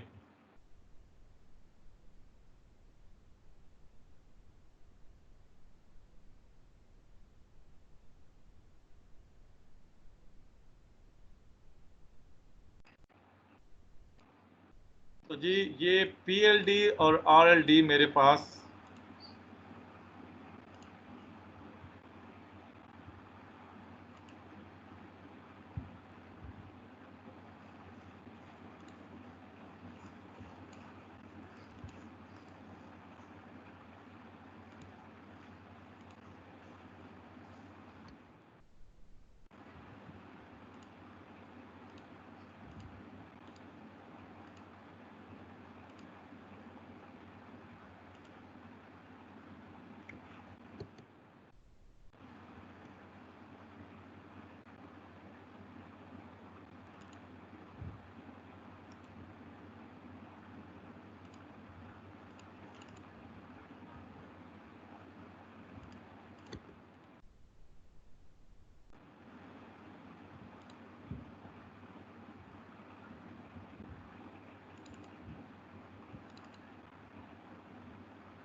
की आवाज आ रही है? जी जी जी जी मैं खुद रुका हुआ हूँ, वेट। ओके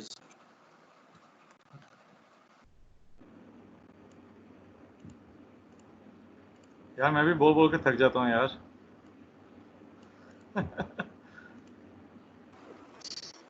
ठीक है सर।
अब ये जो नंबर ऑफ पॉइंट्स है ना, ये 600 होंगे, ये उतने ही पॉइंट्स होंगे जहां पे मैंने उनको रोका था।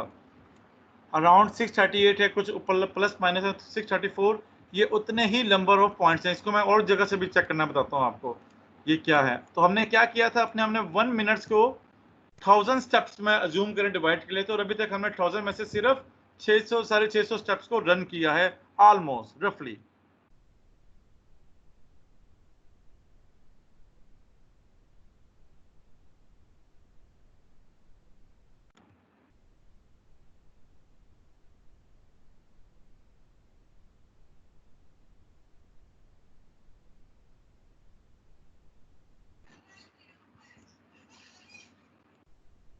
तो जी ये आपके पास एक्सपेरिमेंटल है OA1, ठीक है जी।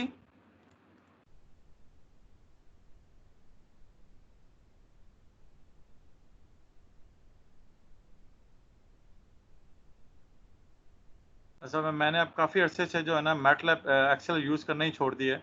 फवाद को पता है, अब हम जो है ना मैटलैब के ऊपर हम लोग काम कर रहे होते हैं, तो अब ये जो है ना एक्सेल बिल्कुल ही भूल गया हूँ मैं प्लॉटिंग करने के लिए।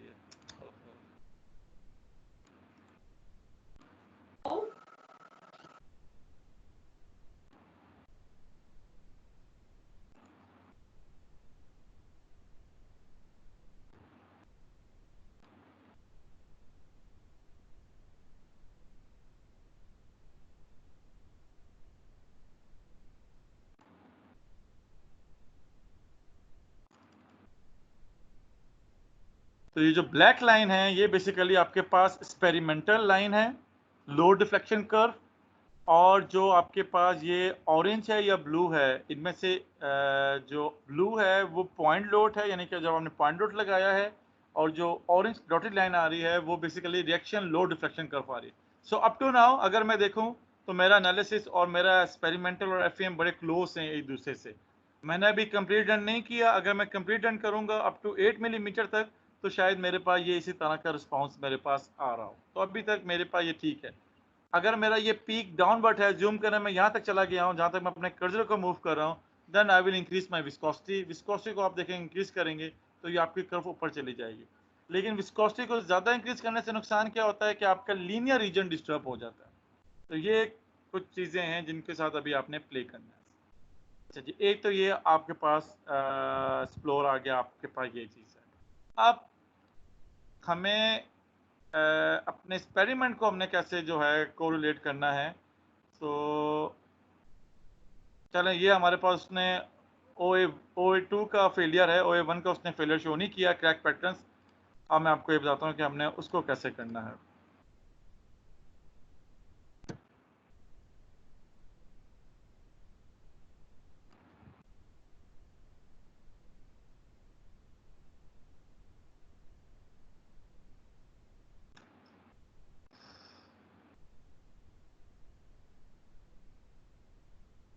आप जब इस बटन को क्लिक करते हैं, plot contours on deform shape, तो आपके पास ये एक लेजेंड टाइप आ जाता है और आपको आइडिया नहीं होता यार इसको पढ़ना कैसे है मैंने। तो पहले तो मैं थोड़ा सा इसके ऊपर वर्किंग करता हूँ कि इसको थोड़ा सा सेट कैसे करना है। व्यू पोर्ट पे जाएं, व्यू पोर्ट एटोशन ऑप्शंस पे जाएं। बच्चे रिकॉर्डिंग चलें कर लेते हैं। तो आप व्यू पोर्ट पे जाएं, व्यू पोर्ट एनोटेशन ऑप्शंस पे आप आते हैं, आपके पास लेजेंड पे आप आ जाएं। लेजेंड पे आप आके कहते हैं जी मुझे साइंटिफिक नहीं चाहिए, मैं कहता हूँ जी मुझे फिक्स चाहिए, अप्लाई इट। तो ये आपके पास फिक्स आ गया है। लेकिन प्रॉब्लम क्या है कि अभी आप अगर इसका स्क्रीनशॉट लेके अपने पेपर में रखें और उसको आप रिड्यूस करें तो ये भी आपसे पढ़े नहीं जाते।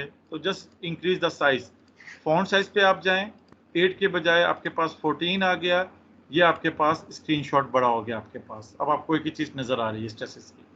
मैं कहता हूँ यार मुझे जो है ना अभी टोटल इंक्रीमेंट 630 तक गया था, टाइम ये था, I don't need this thing, मुझे ये चीज़ें नहीं चाहिए, ये मेरी प्रिंटिंग में अच्छा नहीं लग रहा जब मैं इसकी पिक्चर्स लेता हूँ। तो आप यहाँ पे दोबारा जाएं और आप कहें जी कंपास नहीं चाहिए तो ये कंपास चली जाएगी आपके पास। आप कहें जी मुझे ट्रेड भी नहीं चाहिए तो ये ट्रेड चला जाएगा आपके पास। लेजेंड चाहिए, टाइटल बॉक्स नहीं चाहिए तो ये टाइटल बॉक्स चला जाएगा। टाइटल स्टेट भी नहीं चाहिए, ये टाइटल स्टेट चला जाएगा। और शो एरो एंड वो भी मुझे नहीं चाहिए। ठीक है, तो मैंने सबको रिमूव कर दिया। यहाँ पे आता हूँ, मैं कहता हूँ यार मुझे बाउंड्री कंडीशन नहीं चाहिए, ये बाउंड्री कंडीशन भी नहीं चाहिए। अब मैं क्या कर सकता हूँ, मैंने अपनी बीम को यहाँ पे ला के जितना क्लोज विंडो पे मैंने इसकी पिक्चर ले सकता हूँ थ्रू स्निपिंग टूल। वो भी मुझे फवाद ने सिखाया था कि सर स्निपिंग टूल भी चीज़ है, आप उससे स्क्रीनशॉट के बजाय स्निपिंग टूल यूज़ कर लिया करें। अब इसको मैं देखता हूँ कि मैंने लोड अप्लाई कैसे किया है। अभी मैं अपने जो रिजल्ट पे अगर मैं जाऊँ तो स्टेप पे जाता हूँ, तो अभी मैं यहाँ पे 630 पे खड़ा हूँ। चुनाचा मेरा एनालिसिस कंप्लीट नहीं हुआ तो मेरे पैटर्न उस जैसे नहीं आएंगे, लेकिन चले फिर भी just say for the argument. और मैं यहाँ पे जाके इसकी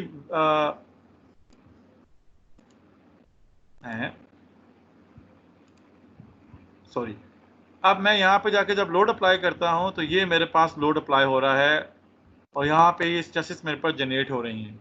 अगर ये मेरा लोड 8 मिलीमीटर तक होता तो यहाँ पे शायद ज़्यादा पॉजिटिव होते, मैं वो भी दिखाता हूँ अभी आपको। अच्छा, अब ये एस से है क्या मुराद?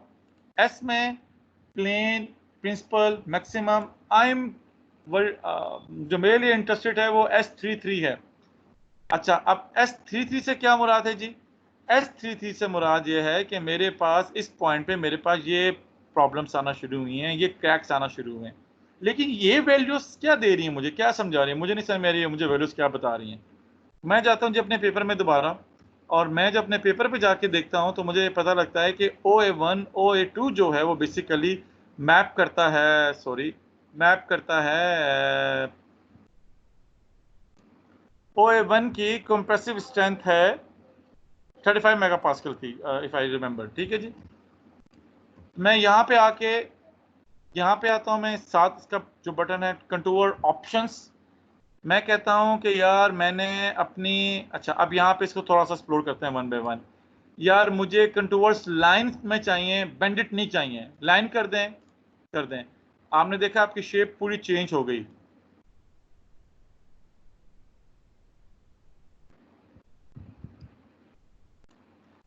ठीक है जी, ये स्ट्रेस ये वही स्ट्रेसेस हैं जो आप स्ट्रेंथ 1 स्ट्रेंथ 2 में पढ़ते आए हैं कि जब लोड अप्लाई होता है तो ऊपर कंप्रेशन आना शुरू हो जाती है और नीचे टेंसाइल आपके पास स्ट्रेसेस आना शुरू हो जाती हैं। ये वही फिनोमेना है।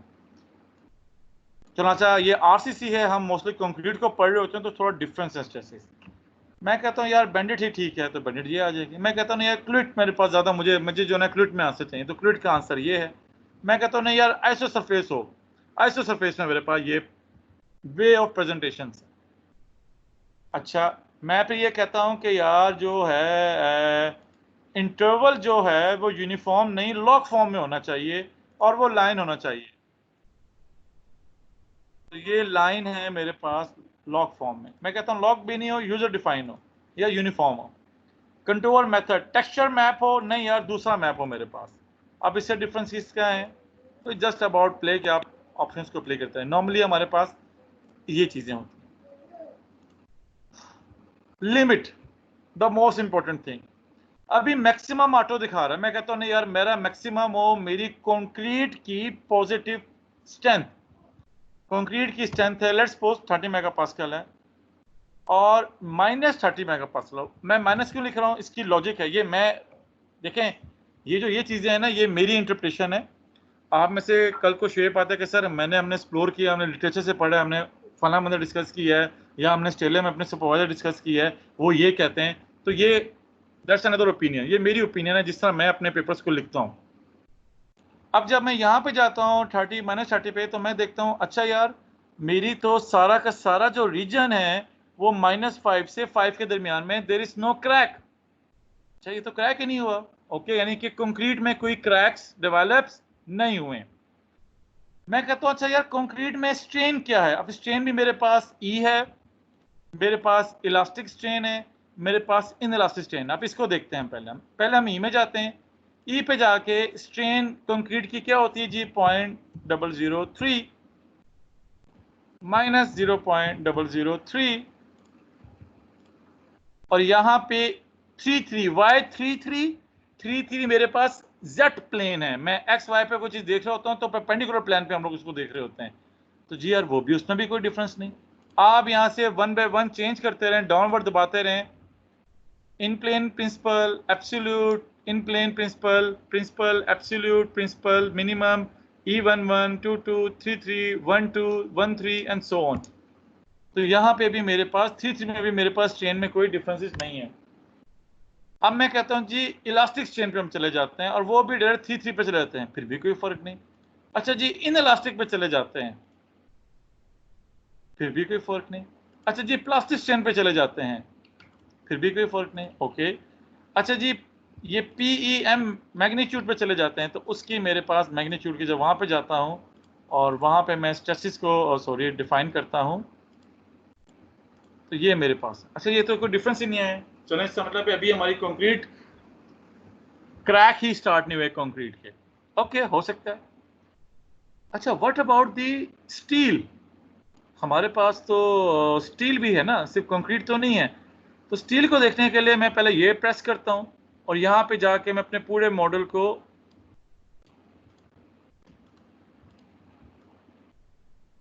डिम कर लेता हूँ। अब मुझे सिर्फ रीबार्स नजर आ रही हैं। आपको आ रही है रीबार्स नजर हैं बच्चों? ये रीबार्स नजर आ रही है? ये जी भी सर। मेरी विदाउट आ रहे हैं स्टिरिप्स है, तो यहाँ पे स्टिरिप्स नहीं है। अच्छा अब रीबार की स्ट्रेन देखते हैं। रीबार में स्टील की स्ट्रेन क्या होती है? 0.002 यही होती है फवाद, सही लिख रहा हूं?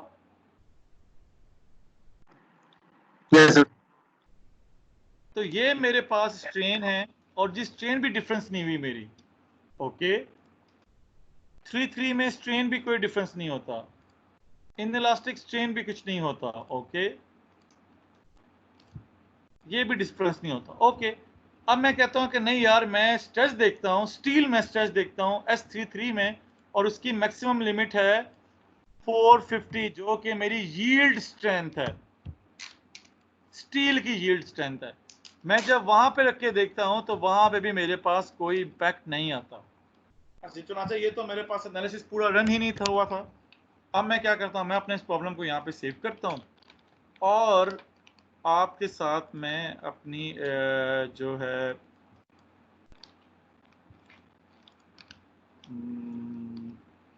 पेपर्स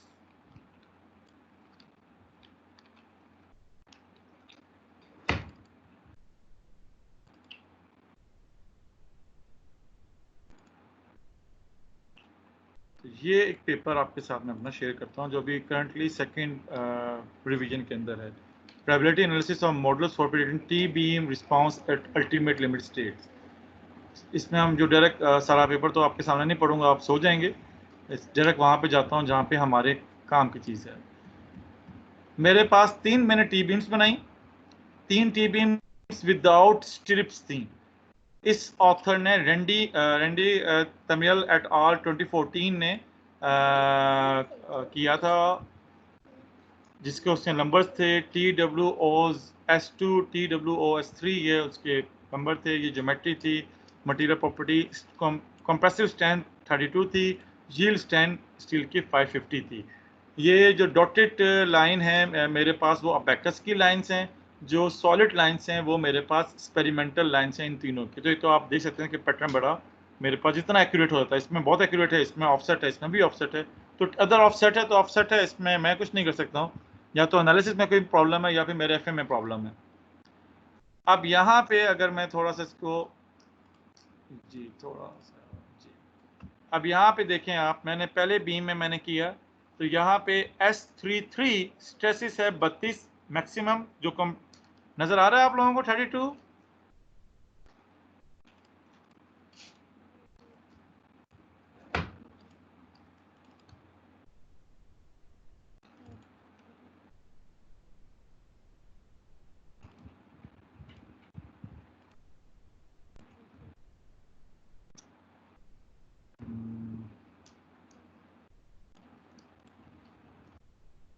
तो 32 है मेरे पास पॉजिटिव स्ट्रेंथ, 32 स्ट्रेस -32 है, -32 है कंप्रेसिव स्ट्रेस। और मैं यहाँ पे इसके कंटूवर्स देखना चाह रहा हूँ, तो मुझे नजर आ रहा है कि कुछ मेरे पास क्रैक्स आ रहे हैं। यानी कि माइनस का मतलब है, माइनस मैंने क्यों रखा कंक्रीट की लिमिट पे, ताकि अगर उससे कोई चीज़ ऊपर चली गई है बॉटम फाइबर्स के ऊपर स्ट्रेसिस में, तो मुझे वो चीज़ क्लियर हो। मैं जब इसमें स्ट्रेन को देखता हूँ तो मुझे लगता है कि यार यहाँ पे मेरे पास स्ट्रेन कंक्रीट की एक्सीड हो गई है, यानी कि जब कंक्रीट की स्ट्रेन एक्सीड हो गई तो यानी कि यहाँ पे कोई ना कोई क्रैश डेवलप्स हुए हैं और वो एक्सपेरिमेंटल में हैं। मैं जब अपनी रीबार्स को देखता हूँ 550 यील्ड के ऊपर, तो मुझे लगता है कि मेरी कुछ रीबार्स में 45 स्ट्रेस आया था, बाकी रीबार्स में 180 तक स्ट्रेसिस आया है। Similarly for the strain. ये सेकंड मॉडल है मेरे पास, ये थर्ड मॉडल है मेरे पास। अब मैं आपको एक मॉडल दिखाता हूँ जिसमें मेरे पास रिंग्स हैं। तो टी बीम विथ स्ट्रिप्स, ये स्ट्रिप स्पेसिंग है, ये रिंग्स हैं मेरे पास। और यहाँ पे जब मैं मॉडल देखता हूँ तो यहाँ पे आप ये देखिए मैंने सर्कल भी किया है, तो जो रिंग्स हैं वो भी यील्ड हो रहे हैं या वो भी कोलैप्स हो रहे हैं। तो मुझे पता लग रहा है कि अगर मेरा रिंग फॉर एग्जांपल यहाँ पे आप बात करें तो मेरे रिंग्स में यील्ड स्ट्रेंथ 412 450 तक पहुंच गई है। अगर ये रेट होते तो डेट्स मीन वो कोलैप्स हो चुके होते, लेकिन अभी भी मेरा कोलैप्स। अब यहाँ पे आप देखें तो स्ट्रेन जो है आपके पास यील्ड स्टील की स्ट्रेन वो बढ़ गई है। अब अगर ये स्ट्रेन की वैल्यू एक्सपेरिमेंटल स्ट्रेन गेजेस की वैल्यू से मिलती हैं तो ये समझ लो मैंने इसी मॉडलिंग ठीक की है। तो this is the way how you have to present your experiment. The one load deflection curve वो मैप होनी चाहिए एक्सपेरिमेंटल के साथ, and the second one stress strain diagram, आपने स्ट्रेसेस को स्ट्रेन को करना है। कुछ प्रॉब्लम्स आते हैं पंचिंग के, जैसे अभी दरमियान में एक बच्चे ने सवाल किया सर ड्रॉप पैनल के, अगर पंचिंग के वैल्यू सारी होती हैं तो हमने जो स्लैब पे हम काम कर रहे हैं या फाउंडेशन पे हम लोग काम कर रहे हैं तो फिर वो पंचिंग को उसको फिर हम उस तरह हम इंटरप्रेट करेंगे, हमारी स्ट्रेसेस उस तरह डिफाइंड होंगी और उसके ऊपर फिर हम लोग काम करेंगे। अच्छा, फिर आप यहाँ पे आने के बाद आप कहते हैं कि यार अब मैं डिस्प्लेसमेंट्स को थोड़ी देखता हूँ। अब जी मेरे पास मैक्सिमम डिस्प्लेसमेंट कितनी थी, अभी तो जो एनालिसिस के हिसाब से 6 थी और -6 थी, ठीक है जी। वो सारी यहाँ पे अभी तक अचीव नहीं हुई। 6 मिलीमीटर U2 में देखनी है मैंने, U1 में भी है, U3 में भी मैंने U2 में देखनी है। अच्छा, मैं कहता हूँ जी मुझे फोर्स दिखाओ। अब हम सबको पता है कि जो हमारा मैक्सिमम फोर्स है वो हमारे पास ये फोर्स अगर मैं देखूं और उसमें देखूं तो अभी तक आपके पास जो मैक्सिमम फोर्स अप्लाई हुआ स्टील प्लेट पे वो तो उसके तो कंट्रोल बहुत ज़्यादा थे, लेकिन जो कंक्रीट पे ट्रांसफ़र हुआ है वो 57 78 तक आपके पास जो लोडिंग अप्लाई हुई है। RF2 में अगर हम बात करें तो RF2 में आपके पास 58 48 आपके पास लोड अप्लाई हुआ है पूरे के पूरे इस बीम के अंदर। अगर मैं इसको कहूँ जी मुझे मिनिमम जो है वो मेरा 0 कर दें क्योंकि लोड में नेगेटिव में नहीं है, तो मेरे पास ये डायग्राम आ जाएगी मेरे पास, ठीक है। यहाँ पे मैक्सिमम लोड अप्लाई हो रहा होगा, यहाँ पे मेरे पास आ रहा होगा। फिर आप में से कुछ कहते हैं कि सर हमने आखिरी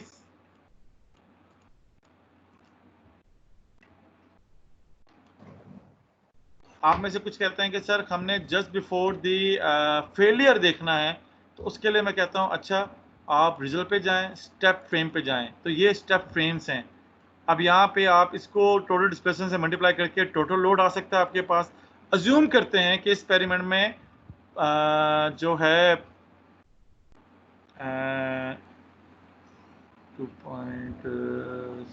4.8 मिलीमीटर के ऊपर क्लैप्स था, तो 4.8 ये बनता है। 8 मिलीमीटर अप्लाई था, उसको 0.6 से मल्टीप्लाई किया तो 4.8 मिलीमीटर ये बनता है। तो मैं इस स्टेप पे जाऊंगा 517 के ऊपर, तो ये मेरे पास 517 का स्टेप आ रहा है। वो कहाँ से जी लिखा हुआ आ रहा है, वो हमने मिटा दिया, तो उसको वापस लेके आते हैं जरा। सॉरी,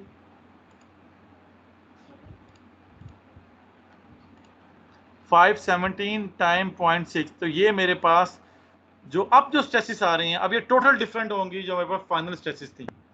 तो आप किसी भी एक टाइम पीरियड के ऊपर अपने स्ट्रेसेस को दे सकते हैं। आपने अक्सर पेपर देखा होगा कि फर्स्ट साइकिल पे ये क्रैक डेवलप हुए, सेकंड साइकिल पे ये क्रैक डेवलप हुए, थर्ड साइकिल के ऊपर ये क्रैक डेवलप हुए, इतने लोड के ऊपर ये क्रैक डेवलप हुए। तो आप वैसे ही अपने एनालिसिस को ब्रेकअप कर सकते हैं रिस्पेक्ट टू योर इंटरेस्ट, जो आपका इंटरेस्ट है। आप में से कुछ लोग काम कर रहे हैं लीनियर के ऊपर कि जी जैसे ही लीनियर से ऊपर गया हमने पोस्ट पीक बिहेवियर या पोस्ट नॉन लीनियर बिहेवियर हमने नहीं देखना। ओके, आप में से कुछ काम कर रहे हैं नॉन लीनियर के ऊपर कि हमने जी लीनियर की हमें फिक्र नहीं, हमने नॉन लीनियर के अंदर देखना है कि स्ट्रेसेस कैसे ट्रांसफॉर्म हो रही हैं। डन है जी। आप में से कुछ लोग करते हैं कि नहीं यार हमने जो है ना पोस्ट पीक बिहेवियर, जब कंक्रीट कोलैप्स हो गई है उसके बाद जो लोड डिफ्लेक्शन कर्व डाउन जाती है हमने उसके ऊपर स्टडी करनी है। That's another interest area. तो जो आपकी रिक्वायरमेंट है उसके मुताबिक आप अपने रिजल्ट को इंटरप्रेट कर रहे हो। अच्छा, फिर लोग प्रेजेंट कैसे करते हैं? लोग ये क्रॉस सेक्शन बना लेंगे आपके पास बीम का, आप ये टॉप व्यू बना लेंगे, बॉटम व्यू बना लेंगे, आपके पास साइड व्यूज आ जाएंगे, स्टील प्लेट्स का भी आ रहा होगा। That's one of the presentation. फिर क्या कहते हैं जी, लोग कटिंग प्लेन कर लेते हैं, यहाँ पे कट करते हैं और देखते हैं कि जैसे आप बीम को कट करते हैं और आप देखते हैं कि आपके पास एम एन और वी दोनों साइडों पे आता है, बैलेंस आता है, आप उस तरह से डिस्कस करते हैं। तो दिस इज द डिफरेंट वे। अच्छा, फिर यहाँ पे अगर आप ज्योमेट्री में ही हैं, सिर्फ अभी मैं ज्योमेट्री में आपको रखता हूँ, और यहाँ पे हम कहते हैं मॉडल में चले जाते हैं। ठीक है, विजुअलाइज करें, बाय पार्ट्स अनडिफॉर्म कर देते हैं जी बेटा। मैं कहता हूँ तो जी ये बाय पार्ट्स हैं आपके पास। आप कहते हैं नहीं यार मुझे बाय एलिमेंट चाहिए, तो ये मेरे पास बाय एलिमेंट ज्योमेट्री आ रही है। आप कहते हैं नहीं जी मुझे बाय मटेरियल चाहिए, तो ये मटेरियल के यार ये तीनों स्टील प्लेट्स की हैं, ये कंक्रीट की है, इसको आप डिम करेंगे तो आपको ये स्टील बार जो है वो वाइट नज़र आएगी, आप कहेंगे ये वाइट स्टील बार्स है। आप में से कुछ कहते हैं नहीं यार हमें सेक्शन वाइज चाहिए कि 3D सेक्शंस कौन से हैं, ट्रस कौन से हैं। आप में से कहते हैं जी एलिमेंट टाइप है, तो ये एलिमेंट टाइप है। तो अब सारी की सारी एलिमेंट आप देखें तो सारी की सारी एलिमेंट्स आपकी ग्रीन हो गई है क्योंकि वो सारी 3D है, लेकिन जो ट्रस है वो वाइट है, वो आपके पास स्टील ट्रस है। आप में से कुछ लोग कहते हैं यार आप हमें इंटरनल सेट्स चाहिए, लोकेशन चाहिए, तो ये सेट्स की लोकेशंस हैं जहाँ पे हमने कॉन्टैक्ट सर्फेसिस डिफाइन किए हैं। आप में से कुछ लोग कहते हैं कि यार अभी कंपोजिट लेयर हमारे पास नहीं है, वो हम नेक्स्ट टाइम करेंगे।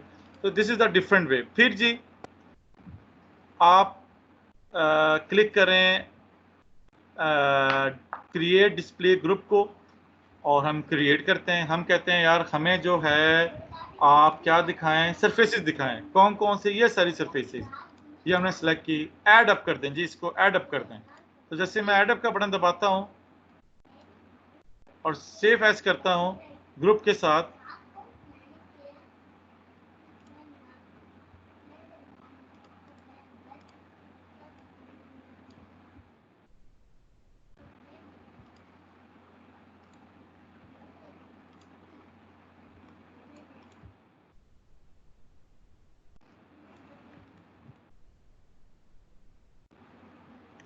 तो मैंने जब इन सबको क्लिक किया तो देखें क्या हो गया, ये सरफेसेस आ गई मेरे पास। अच्छा जी, इसको आप कैंसिल कर दें, डिसमिस कर दें। आप कहते हैं नहीं जी मुझे पूरा मॉडल चाहिए, आल चाहिए, आपके पास आल मॉडल आ जाता है। आप कहते हैं नहीं जी मुझे हमने मॉडल को फुल देखना है, तो ये फुल मॉडल आपके पास आ जाता है। आप कहते हैं जी मैंने इसको मैश में देखना है, ये मैश में आपके पास आ जाता है। आप कहते हैं जी मैंने इसको जो है सपोर्ट कंडीशन, लोडिंग कंडीशन मेरे पास आनी चाहिए, तो आप अपने बीम को यूँ डिफॉर्म करके आप कहते हैं जी मैंने यहाँ पे ये पॉइंट लिया, यहाँ पे ये पॉइंट लिया, मेरा पॉइंट लोड यहाँ पे ये अप्लाई हो रहा है, लेटरल लोड हो रहा है। तो this are the different way to present your model in the paper. और ये इंटरप्रिटेशंस थी, रिजल्ट्स थी। अच्छा, मैं आप क्वेश्चन लेने से पहले आपको मैंने शुरू में एक चीज़ दिखाई थी, मैं वो आपसे डिस्कस करूँ, फिर मैं आपके क्वेश्चंस लेता हूँ, फिर देन हम एक ही दफ़ा ऑफ करेंगे।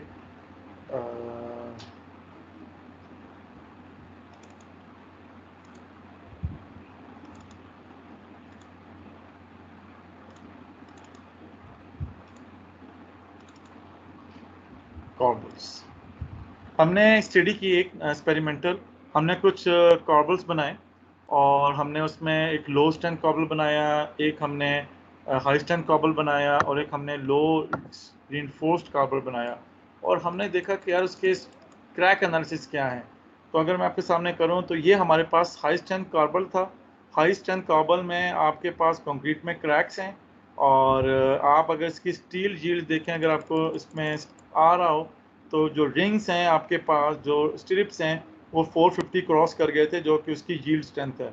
और हाई स्ट्रेंथ में ऐसे ही हुआ कि आपके पास जो स्टील में यील्डिंग शुरू होगी और अभी क्रैक उस तरह प्रॉपर क्रैक्स तो आए थे, लेकिन उस तरह आपके पास कंक्रीट क्रश नहीं की थी। और अगर आपको ये स्टील का मैंने स्ट्रेस आपको दिखाया है, और अगर आप इसको कंक्रीट में देखें तो आपके पास कंक्रीट की मैक्सिमम लिमिट 40 मेगापास्कल थी, यहाँ पे लिखी होगी। अच्छा 41 मेगापास्कल थी आपके पास, तो वो हमने रेड की थी 41 मेगापास्कल, और बाकी हमने स्ट्रेसेस देखे तो कंक्रीट की स्ट्रेसेस आपके पास 24 और 20 मेगा पास्कल इस रीजन पे आई थी from the certain time models. फिर हमने जी एक लो इनफोर्स बनाया। अब लो इनफोर्स में क्या होना चाहिए था कि हमारे पास जो है कंक्रीट क्रशिंग हो रही है और यील्डिंग ऑफ स्टील है। अब आप वो देखें तो वहाँ पे भी आपके पास टॉप बार जो हैं वो यील्ड कर गई और आपके पास कंक्रीट की स्ट्रेसेस आपके पास डिफरेंट आई हैं आपके पास।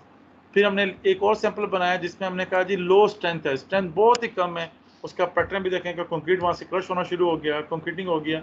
अब यहाँ पे देखें लो स्ट्रेंथ में यील्डिंग कम है, स्टील की यील्डिंग स्टार्ट तो हुई है डेफिनेटली टॉप से, लेकिन बाकी जगहों पे स्टील में स्ट्रेसेस कम हैं as compare to the low reinforced और हाई रिइंफोर्स्ड। ठीक है जी, तो ये आप हमने किया। फिर हमने यहाँ पे लिखा कि मैक्सिमम लोड इसके पास 214 था, डिस्प्लेसमेंट 3.5 थी, 4.5 थी, 300 थी और 503 इसकी जो सबसे आइडियल आपके पास कॉबल था। और फिर इनको हम ये भी एक पेपर का कमेंट से इनको फिर हमने बताया कि आपके पास हेल्दी कॉबल्स के अंदर आपके पास क्या क्या फिनोमेना प्रोड्यूस हुए और अबैकस आपको उसी तरह की ही चीज़ों को रिप्लेस करता है from the certain time model. Similarly for the low strength में आपके पास सर्टेन टाइम मॉडल से डेवलप्स हुई। ये केस आई में लिखा है कंफ्यूज नाउ सिटी कैसे almost equal to 415 megapascal, तो उसमें कंफ्यूज नहीं होना हमें यूनिट्स में। और फिर आपने स्ट्रेंथ के बारे में लिखा। तो ये इस तरह आपने जब कंपैरिजन करना होता है एफएम का स्ट्रेसेस के साथ स्ट्रेन। अच्छा, यहाँ पे मैंने अभी स्ट्रेन को डिस्कस नहीं किया। फिर स्ट्रेन में भी आपको पता है नॉर्मल स्ट्रेन है, इलास्टिक स्ट्रेन है, इनइलास्टिक स्ट्रेन है और प्लास्टिक स्ट्रेन है, आप उनको डिस्कस कर सकते हैं। फिर उसके बाद आप स्ट्रेसेस में जाके आप प्रिंसिपल स्ट्रेसेस को, माइनर स्ट्रेसेस को, मेजर स्ट्रेसेस को, इन प्लेन स्ट्रेसेस को, S11, 2, 2, 3, 3 को उनको आप डिस्कस कर सकते हैं। तो डिफरेंट वे हैं आपकी जो प्रॉब्लम है, जो आपसे रिव्यूअर या आपका सुपरवाइजर चाहता है कि यार मुझे इस तरह आप इसके प्रेजेंटेशन दें, उसके मुताबिक आप उनको डिस्कस कर सकते हैं। तो that's all about the interpretation of the results. Now, if you have any questions regarding this, quickly पूछें और I will try my best कि मैं आपको आंसर दे सकूं। सर मेरा जो ये जो असाइनमेंट है ये सर इसमें रन हुआ है, बट इसमें एक मसला आ रहा है कि the elements have been identified in element set. आपने किया क्या है बच्चे कि आपने जब मशीन करने से पहले ना आपने स्टील को आपने ट्रस्ट नहीं डिफाइन किया। तो ट्रस्ट ही किया है। आप दोबारा करें, आप मशीन पे दोबारा जाएं, आप अपने जी कंक्रीट मॉडल्स को पकड़ें, सारे कंक्रीट मॉडल्स को जो है स्टील प्लेट्स को, उनको 3D डिफाइन करें, उनको मैश करें, फिर स्टील को दोबारा कनेक्ट करें और उनको स्टील का ट्रस करें और उनको दोबारा मैश करें, प्रॉब्लम सॉल्व हो जाएगा। ये कॉमन प्रॉब्लम है मशीन का। तो ये दोबारा से ये काम करूँ जी, दोबारा से ट्रस्ट। और सेव करें हर स्टेप पे आप। ठीक है, ठीक है सर, ठीक है, थैंक यू सर। जी, अगर कोई क्वेश्चन है तो प्लीज रेज योर हैंड और पूछें। 63 जी अस्सलाम। सर जिस तरह आप कह रहे थे कि जो एक्सियल लोडिंग है वो एक किस्म की प्रॉपर्टी है जो कंक्रीट की प्रॉपर्टी है, मतलब वो अगर थ्रू आउट दी टेस्ट अगर वो कांस्टेंट रह मतलब मैं तो इसमें ये समझाना चाहता है कि बिफोर एनालिसिस जो चीज़ें आपको चाहिए होती हैं, आपको कंक्रीट चाहिए, स्टील चाहिए, प्लेट चाहिए, तो एक्सियल लोड भी बिफोर एनालिसिस आपके पास अप्लाइड होना चाहिए। कुछ ऐसे एक्सपेरिमेंट्स हैं जिसमें उन्होंने एक्सियल लोड को भी इंक्रीज करते हैं विद द लेटरल लोड, तो दैट्स अनदर स्टोरी। उसमें फिर आपका एक्सियल लोड टाइम पीरियड के साथ साथ आपका एक्सियल लोड भी बढ़ रहा होगा। जैसे आपने एक्सियल लोड लगाया है इक्विवेलेंट टू 8 मिलीमीटर, तो 0.5 टाइम पीरियड के बाद आपके पास 4 मिलीमीटर आपका एक्सियल लोड अप्लाई होगा, साथ लेटरल लोड भी लग रहा होगा। तो जो अगर आपके पास लेटरल लोड एक्सियल लोड ऐसा है कि जो प्री डिफाइंड है, बिफोर द एनालिसिस आपने रेस्ट करके रख दिया है, उसको अगर आप एक्सियल लोड कह रहे हैं एनालिसिस में। सर एक दूसरा केस ये कि हमारा जो पेपर आपने हमें असाइनमेंट के तौर पे दिया है उसमें एक किस्म का कॉलम है जिस पे 450 किलो न्यूटन अप्लाई हो रहा है, दूसरे पे 675 हो रहा है, तीसरे पे 900 kilo Newton axial load apply हो रहा है। तो सर इन तीनों को हम फिर कैसे, मतलब ये एक्सियल लोड को हम कैसे कंसिडर करेंगे? नहीं, आप एक कॉलम करें ना, आप सिर्फ एक कॉलम करें ना, कोई एक एक्सियल लोड के अगेंस्ट करें, आप तीनों एक्सियल लोड ना रन करें ना आप। सर वो तो आपकी बात ठीक है, लेकिन उसमें एंड पे ये भी लिखा हुआ है कि जिस कॉलम पे हमने एक्सियल लोड ज़्यादा अप्लाई किया था उसका जो एनर्जी डिसिपेशन है वो ज़्यादा है। आप फिर ज़्यादा वाले कॉलम का जितना एक्सियल लोड है वो अप्लाई कर दें आप। और आप लेटरल लोड भी अप्लाई करें, फिर देखें क्या रिजल्ट आता है आपके पास। सर मैं वही आपसे पूछ रहा हूँ कि इस एक्सियल लोड को फिर हम कैसे, मतलब अगर मैं तीनों कॉलम्स को मैं मॉडल कर रहा हूँ, एक पे मैंने 450 लगाना है, दूसरे पे 675। तो आपके 3 बच्चे, वही बता रहा हूँ ना, मेरे बच्चे 3 मॉडल बनाएं, 3 मॉडल को कॉपी करें, तीनों मॉडल में जाके एक्सियल लोड की वैल्यू चेंज कर दें और तीनों मॉडल को रन करें आप अगेंस्ट द लेटरल लोडिंग, और आपके पास 3 कर्व्स आ जाएंगे। तीनों कर्व्स को आप प्लॉट करके देख लें, आपके पास रिजल्ट आ जाएगा। अगर वो ये कर रहा है कि पहला आधे टाइम पीरियड तक 400 है, फिर 600 है, फिर 800 है, तो फिर बच्चे ये अलग प्रॉब्लम है, फिर इसको आप छोड़ दें। फिर हम इसको मॉड्यूल 2 के अंदर मल्टीपल स्टेप्स के अंदर इसको मैं डिस्कस करना आपको बताऊंगा मैं। सर ये 450 एक्सियल लोड जो है ये मैं मतलब अपने कॉलम पे कैसे लगाऊंगा, उसके लिए अलग स्टेप डिफाइन करूंगा या स्टेप से आउटसाइड? नहीं, बिफोर अप्लाइंग। अच्छा चलो मैं अपना मॉडल आपको कॉलम मॉडल खोल लूँगा, आप सबके वही क्वेश्चन आ रहे हैं तो मैं कॉलम एक मॉडल खोल लूँ के लिए।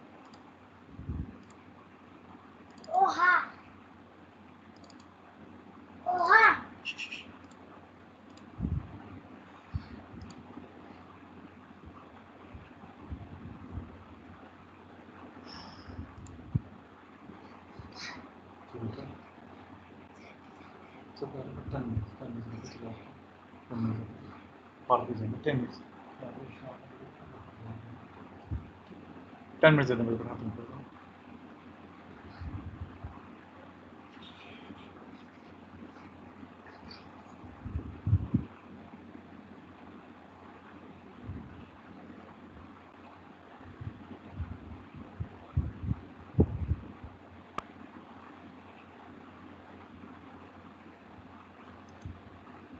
अच्छा ये कॉलम ही है, लेकिन इसको मैंने ना बीम की तरह मॉडल की है। रीज़न थी उसकी, हमने क्यों बीम की तरह मॉडल की है। अगर मैं आपको इस कॉलम की फिक्सिटी दिखाऊं,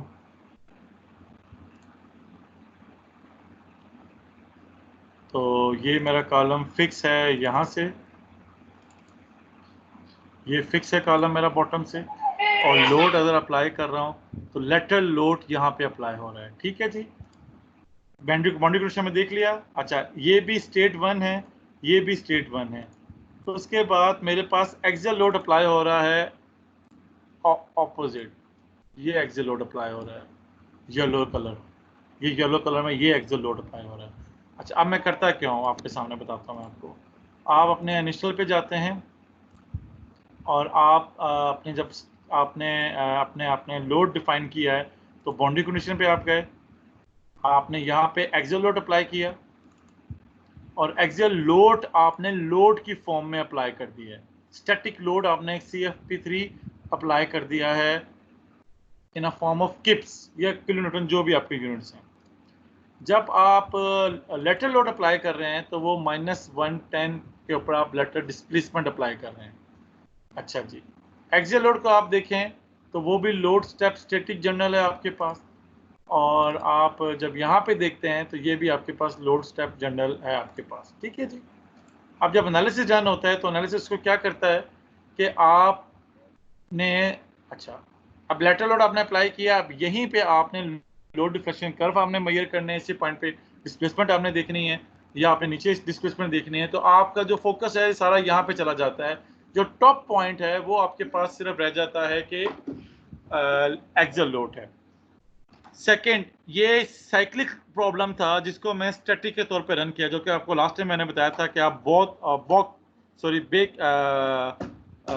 जो आप हिस्टैरिसीस लूप्स जो हैं आपके पास, उनके तमाम मैक्सिमम पॉइंट्स को आप कनेक्ट करेंगे तो बैकबोन कर्व आपके पास बन जाएगी उस पूरे स्टैटिक एनालिसिस के लिए, ताकि आप लोड डिफ्लेक्शन कर्व लें। अब इंशाल्लाह ताला सेकंड मॉड्यूल के अंदर हम देखेंगे कि हमारा एक्सियल लोड तो कांस्टेंट हो जाएगा, आपके पास ये लेटरल लोड चेंज हो रहा होगा। एम्पलीट्यूड यहाँ पे जाएंगे हम और यहाँ पे जाके हम अपने इसको एम्पलीट्यूड डिफाइन करेंगे, रैम कि किस साइक्लिक से उसने लोड अप्लाई करना है हम यहाँ पे डिफाइन करेंगे।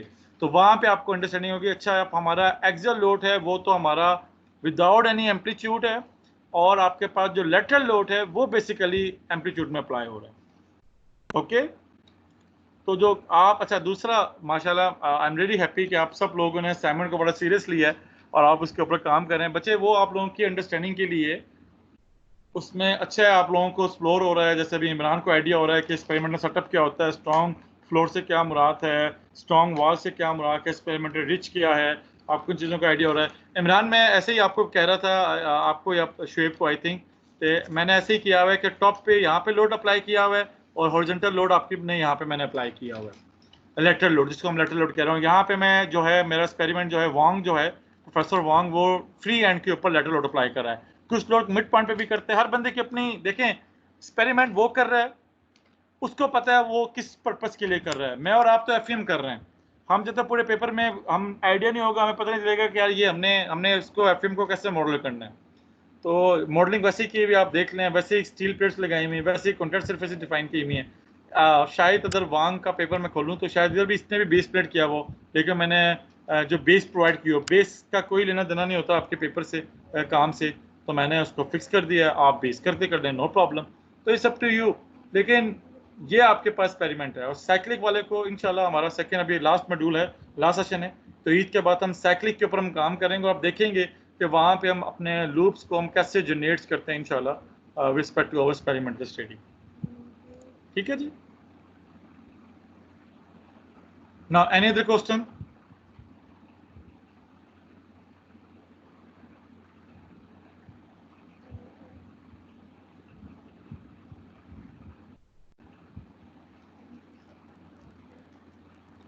असाइनमेंट जितनी आपसे हो गई है उसको आप सबमिट कर दें।